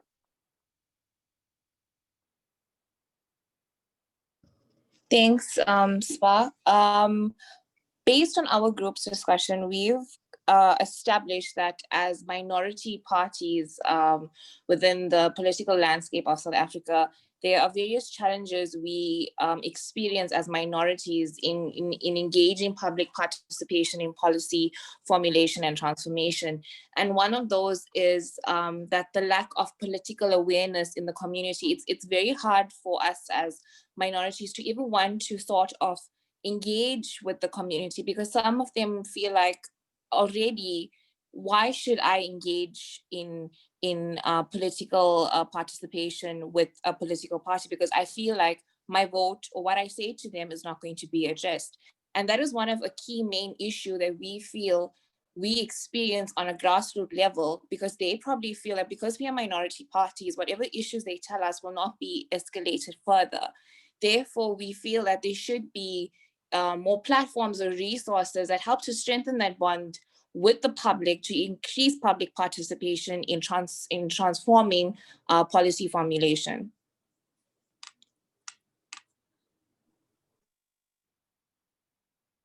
That's essentially us, Dr. Kambole. Okay, so thank you, Suvina, for that input. And I must mention that what emerges here is a national consensus on the current public policy formulation space in the South African context as to how do then people get included in such spaces. For example, the case that Suvina has just given us is the case of the minority groups actually implementing or actually participating in the policy landscape through their own policy ideas, because in most cases you'd realize that we are facing a particular situation whereby if minorities are arguing that their interests are not represented, right? And again, we are also in a particular situation whereby entire communities then are also neglected or negated by who? By the current political leadership. And that on its own, again, is presenting possible questions for us as political leaders, right? So one of those particular questions is, how do we then try to change the political and cultural landscape in South Africa to ensure that the decisions that are taken or the policies that are taken represent the interest of the broader society rather than representing the interests of the majority party, right? And as we understand, South Africa for a very long time has been led through what we call a one-party state, whereby one party has enough power to make all the decisions, right? But then again, I think this discussion is a discussion that then becomes focal for tomorrow's session, where we focus on party coalitions as to what is the future of party coalitions. And most interestingly, there's a book that is coming out in November, which focused on the 2019 local government, national government elections. And one of the major issues that we also touch on that particular book is the issue of the future of coalition politics in the South African government. We've seen it in Johannesburg, we've seen it in Tshwane, we've seen it in some other areas of South Africa as to, is it working? Is it not working? What are some of the challenges that we are facing in South Africa, right? And again, secondly, another issue that is emerging now is as to the political landscape, right? As to what happens then if the local leaders are not willing to implement the will of the people. Right? And as we understand, in some cases, we've also had these Lappard reports that recommended that each and every region in South Africa should have its own parliamentary representative, right? Of which is something that was rejected because we are still following a political system that is based on partisanship. But then again, so these issues that are emerging are pointing to some of the issues that the South African people are currently facing in terms of having an input or influencing policy decisions in the South African context. And I believe that as local political structures, there's a particular role that we can play in changing that particular narrative. Because if there's one particular thing that I often emphasize, is that change starts at the grassroots level. It can never start from above. Even people who are at the national level, they used to be at the grassroots level.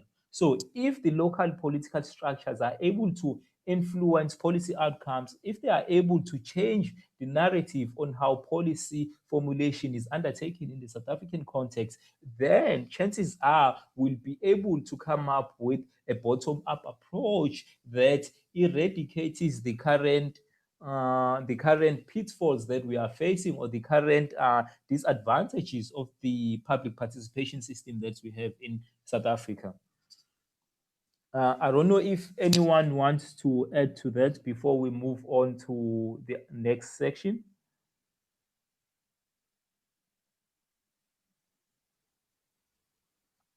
Any takers?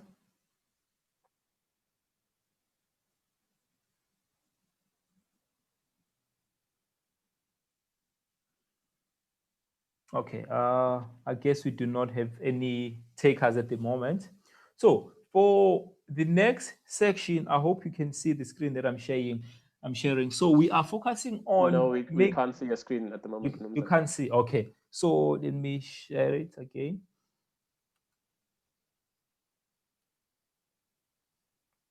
Okay, so I believe everyone can see it now. Yes. Okay, so is it on maximizing community action through political parties? Yes. Okay, thank you so much. So this is what emerges again, and I'm quite thankful for SPA for arranging today's webinar in this particular manifold, because then, based on the discussion that we had on the previous session on public policy formulation, we understand that majority of what is coming out is the actual role that is played by citizens at the grassroots level, right? So in this context, again, we also have the idea of trying to maximize our grassroots community action through political parties. So how do we go about doing that? That becomes the main question, right?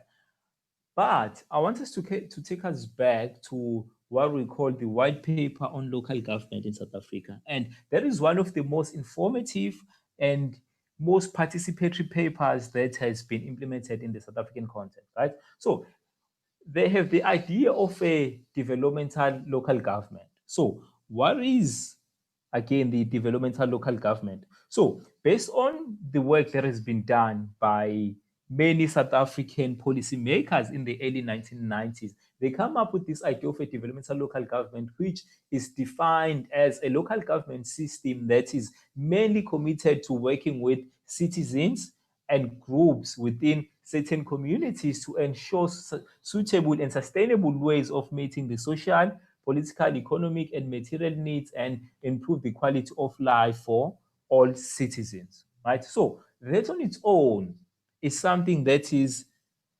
prescribed within our own policy or within our own legislative. But then again, the question is, again, it is a question that has been answered in most cases as to, do we necessarily have such a political system in South Africa? Do we have such a developmental local government through our own local political leadership? And as we understood, majority of the respondents cited the issue of the local political structures being alienated. In some cases, they are even underfunded. And that is something that is quite common, because if you look at the distribution of revenue between the national, provincial, and local government, you'll understand that national government gets 48% of the share. And then also, again, your provincial government gets 47% of the share, and local governments only get 8% of the share, right? So that on its own shows this perpetual sidelining of the local structures. Again, it's also sidelining our local communities. And that is how, again, we come up to have such a high rate of unemployment, such a high rate of poverty, and such a high rate of crime that is happening amongst our communities, right? So in looking at that again, we must then try to reconfigure our local structures as to how then do we try to maximize the developmental local government system that has been implemented in South Africa to ensure that local participation becomes the epicenter of all policy formulations and all policy development, right? So we have certain things that in most cases to some people work and to some do not work. Next year, we are heading to the local government elections, right? And we did see a tide changing in the 2016 local government elections. We saw it in Johannesburg, we saw it in Pretoria, and we saw it again in KwaZulu-Natal, whereby the leading party lost many seats, right? So that on its own is showing that there is a tide that is changing, and to some people it is changing at a slower pace, and to some it is changing at a pace that is necessary to ensure stability in the country. So looking then at the local government election system, looking at the ward system, looking at the IDPs, I'd really like us to then discuss these three main policy structures of local participation as to how influential have they been in ensuring public participation at the local level, and again, even through our political structures, of which then feature most permanently in the ward system. So I'd like to open that to the floor. So looking at the ward system, looking at the IDPs, looking at the local government elections, do we feel that these avenues have given us enough leverage to maximize grassroots community action?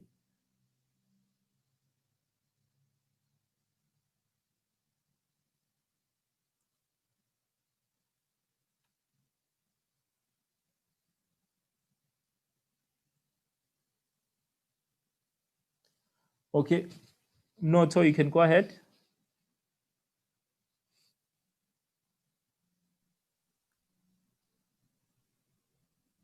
No,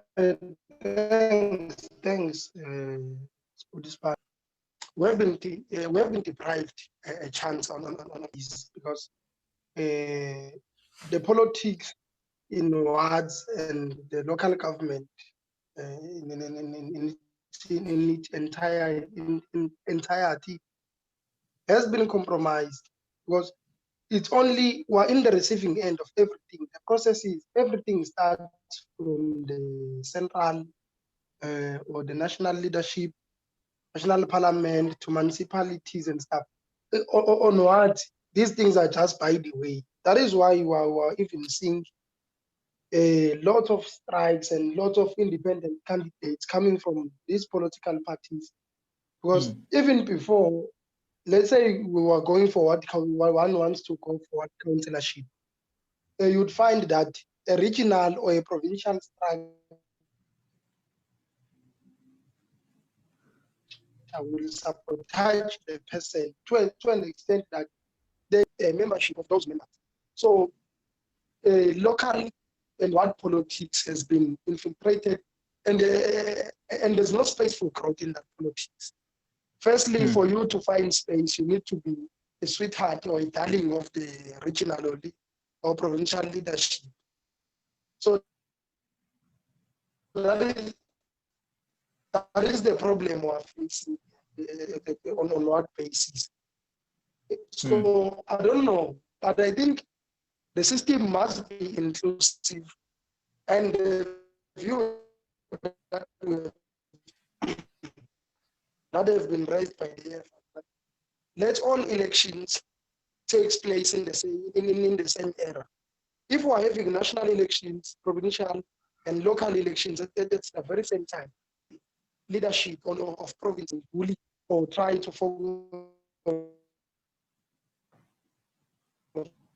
frustrate ourselves here in words, I think there will be more space for growth on what politics. Thank you. Thank you so much, Noto.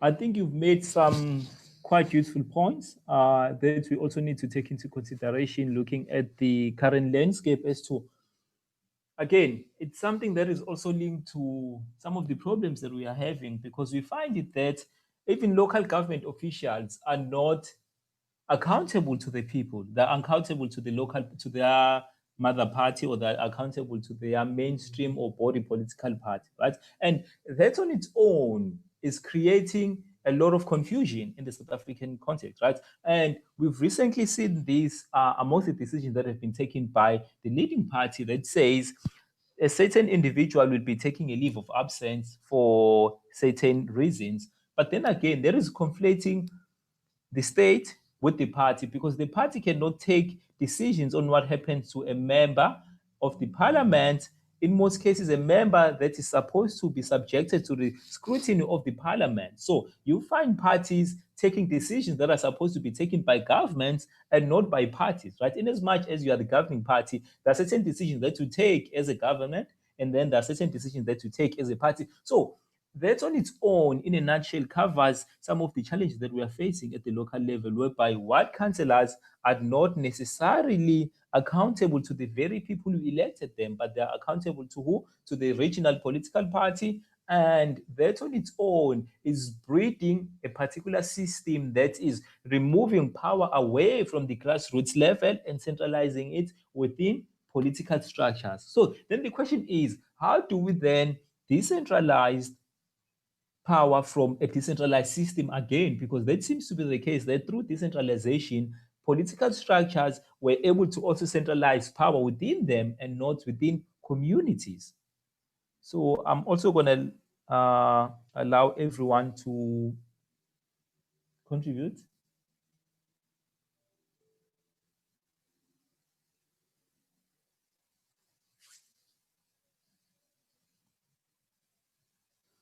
Any takers? Let me get someone from DDP. Mbalenhle, do you have anything to say?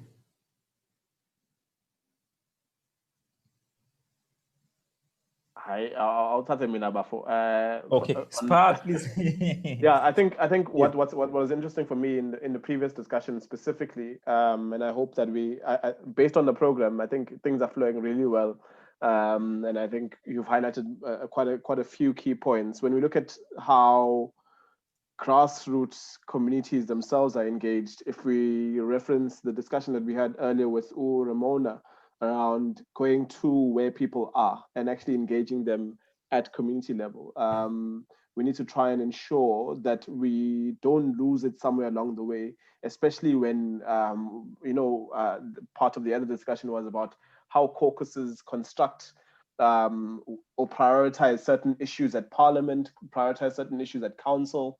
And so it's important that we ensure that whilst we can't take care of all of the issues at the same time when it comes to advocating for citizens' needs, that we adequately prioritize according to our constituencies' needs in order to ensure that they continue to have confidence in us as the party that serves their needs, but also confidence in us because we're part of their constituency. We are the people that we serve the people that we reside with, especially at branch level, especially at sort of grassroots level. So it's very important that you, in order to maintain credibility, that you advocate in that regard. Thank you, Spa. Thank you for that contribution. I see that Suvina has a hand up. Yes, I just actually wanted to add on to what has been said regarding maximizing grassroots community action. Based on what I've experienced from the political party that I represent with regards to the ward system, is that I feel ward councillors have very limited knowledge of local government legislative framework under which they have to perform, as well as their root and functions. I mean, the main commitment is to really serve and represent the public. So their commitment to really serve and represent the public is questionable. At the same time, something as basic as failing to attend meetings results in information not reaching respective ward committee members. And this means that members are unaware of the issues that council may actually want to engage with them on it. So then how do they even take that forward to their constituents? Thank you.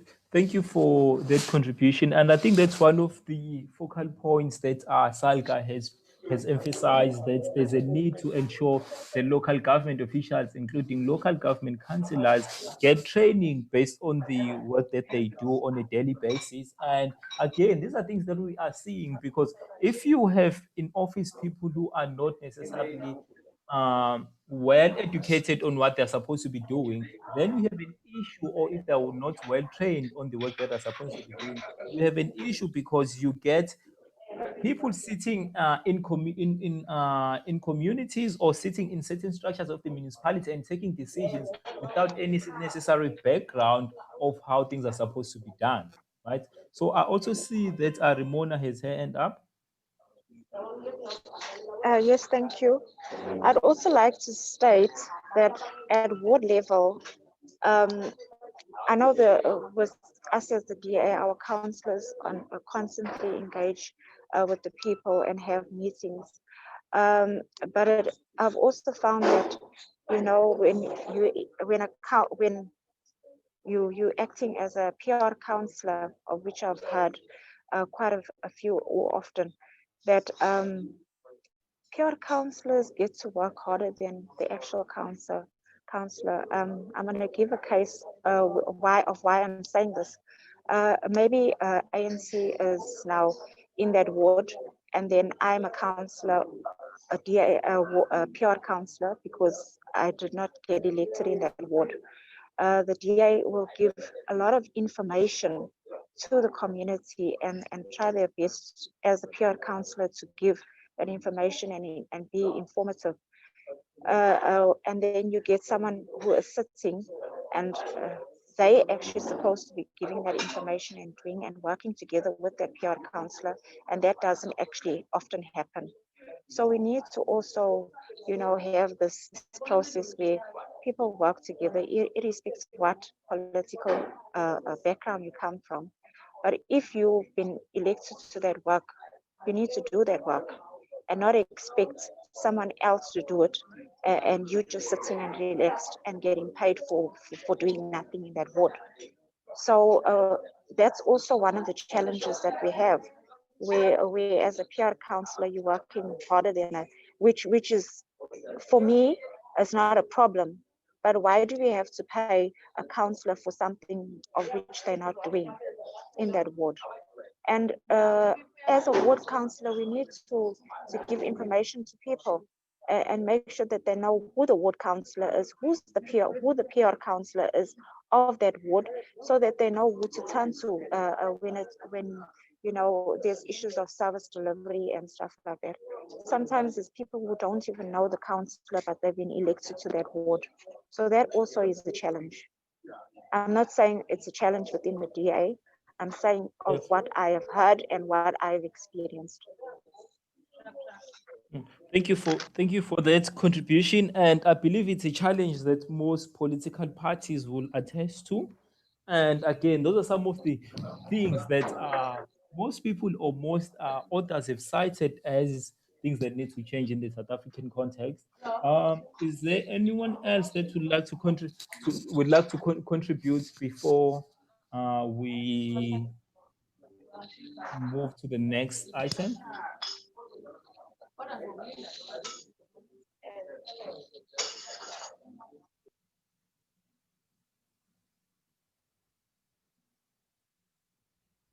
Paul, would like to contribute anything?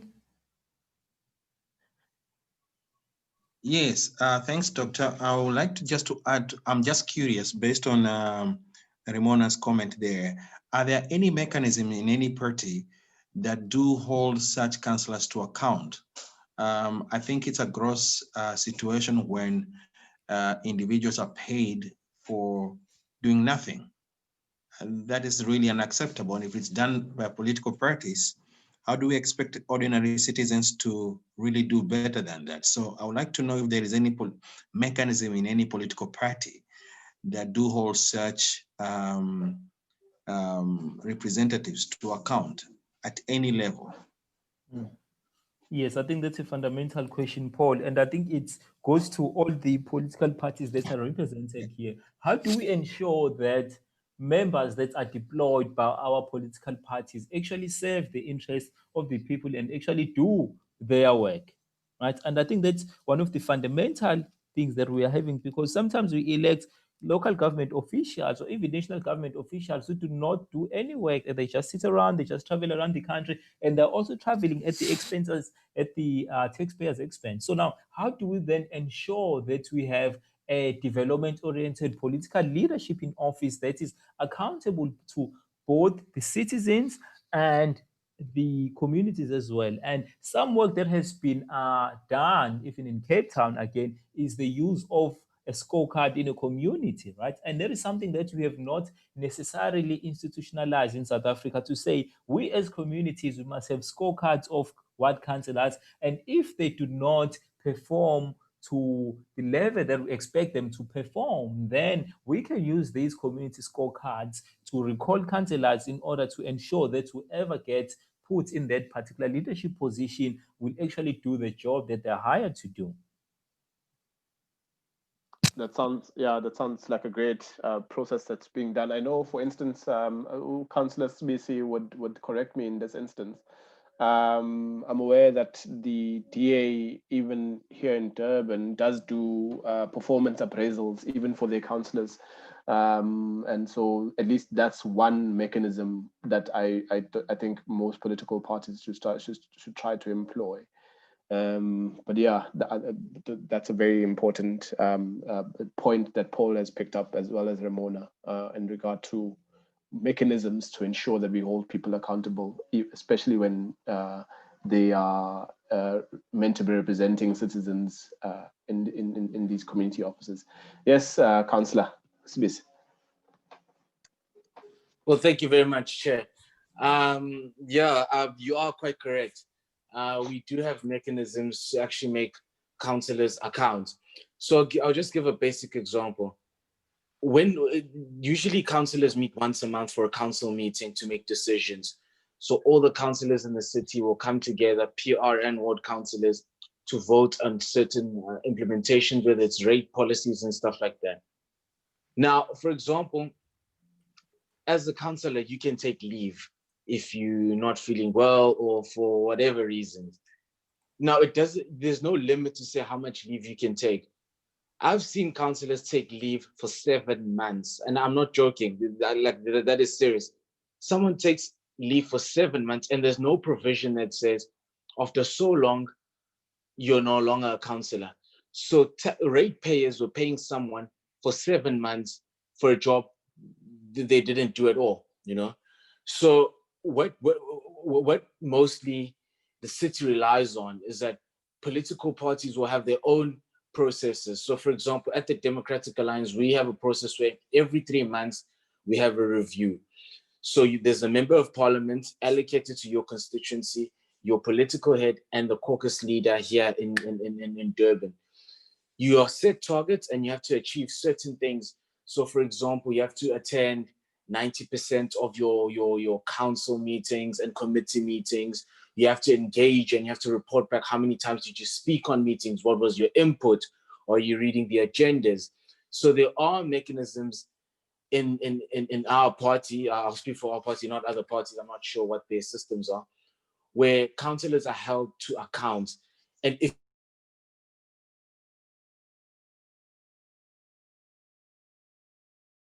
if you're not meeting those targets, we have a system. Still hear me? Yes, okay. We can. Yeah, that's about it though. Okay. No, thank you. Yeah, so there's also a system where. Yes, go ahead. Okay.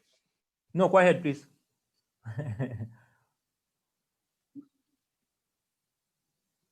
No, I'm done. Thank you. Thank you. You're done?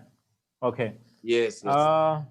Okay, no, thank you so much for that contribution. And I find that majority of the contribution, if not all the contribution that we have had today, has really made a huge impact on, again, on making an informative a session for all of us who are in this particular webinar. And I believe that based on the respondents and based on what each and every individual has proposed as some of the current challenges and how government should overcome them to ensure that we maximize grassroots activism at the local level, there is some work that South Africa needs to do. And again, if we also look at the current state of our local government system, there is really much work and desired work that needs to be done in order for South Africa to get where it is. Again, issues of creating a capable state from the local government level, those are some of the prominent issues that we have. And again, how do we then create such a capable state if the state is constantly alienating the very same people that it is supposed to be serving? And again, having said that, I don't know if Spa, you would like to have any remarks before we move to the closing session, because we don't want to keep people waiting for that long. Yes. Yeah, I think we're ready to close. What I want to echo is thank you all for your participation for today. It's been an amazing experience. I think we may have underestimated the extent to which people will be willing to participate, and we're very excited for tomorrow's session, especially given all of the inputs that you've made today. We want to again apologize for the some of the administrative issues that relate to the data, the disbursement of that data, but I've been given the affirmation that we've deposited monies for you to be able to purchase your data. If you're one of the individuals who had indicated the need, and that money should either reflect later today or tomorrow morning at the latest. And so you can be able to purchase the data, both to reimburse for today, but also to be able to participate effectively tomorrow. So on that basis, we really appreciate your participation. Furthermore, I've just launched a poll. Please assist us in just shortly evaluating today's session on the basis of the questions that have been stipulated there, so that we can inform our preparation for tomorrow. We try as much as possible to take the work that we do with you, as well as with other constituencies, quite seriously. So your honest engagement with that poll will help us realign and reaffirm tomorrow's engagement as well. We'll be starting promptly tomorrow at 10:30, and should you arrive afterwards, after 10, you'll catch us along the way. We'll already be in the motion. So if you start logging in by 25 past, that'll be very great. We'd be very grateful for that. And hopefully that helps to assist us to potentially finish slightly earlier than intended as well, if we're all able to be in the room by 25 past 10, and so forth. Once you've responded to the poll, we want to say again, thank you for your participation. The TDP is involved in 2 webinars for the next, for this week. One is a WhatsApp dialogue that we're engaging on tomorrow. There's a petition that's been launched to try and get at least 50% representation, youth representation, from all political parties contesting next year's local government election. For local government, they want, the petition asks for 50% youth representation at council level, not just insofar as the officials, but at council itself. So if there are anyone who's interested, please send me an email after the engagement, and we'll forward you the invite itself. It's not on our website yet. So if you're interested in attending that WhatsApp dialogue that starts at 6 p.m. tomorrow evening, please let me know by email, and I can forward you that WhatsApp invitation. And further, just on Friday, we are hosting an engagement, Pathways to Reform, looking at how to reform South Africa's economic and political landscape with the Mail and Guardian. That invitation is on our website at ddp.org.za. So please try and access that when you have an opportunity to RSVP if you'd be interested. That will be happening on Friday from 2 to I think it's 2, Paul, please correct me, I've forgotten the time, but essentially it's on Friday afternoon with the Mail and Guardian. Other than that, once you've answered and responded to the poll, please, we appreciate your participation, and we will see you tomorrow morning at 10:30.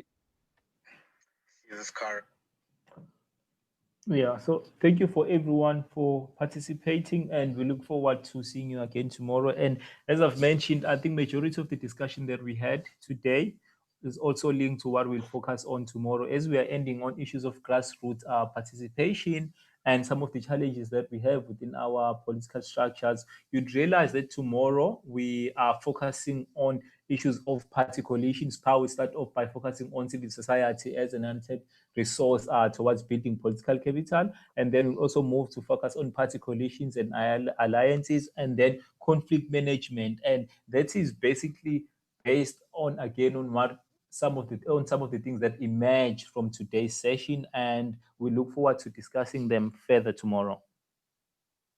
Thank you. Thank you. Mr. Kambule. Yes. There's a Babam Tembu, yes. Babam Tembu, yes.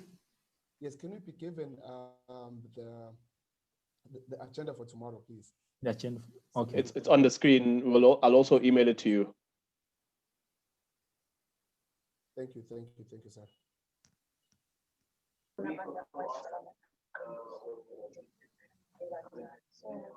Thank you, everyone. See you tomorrow. Thank you, Brian. See you guys. Thank you so much for your participation. Okay, thank you. Thank you. Bye-bye. Okay, bye. Spa, we will meet later. Sure. Let's break for lunch, bruv. Yeah, let's break for lunch. We'll meet later. And then we'll meet later to debrief. Sure. Thanks, man. Okay, sharp, man. Please invite us guys for lunch. Hey, come on, guys.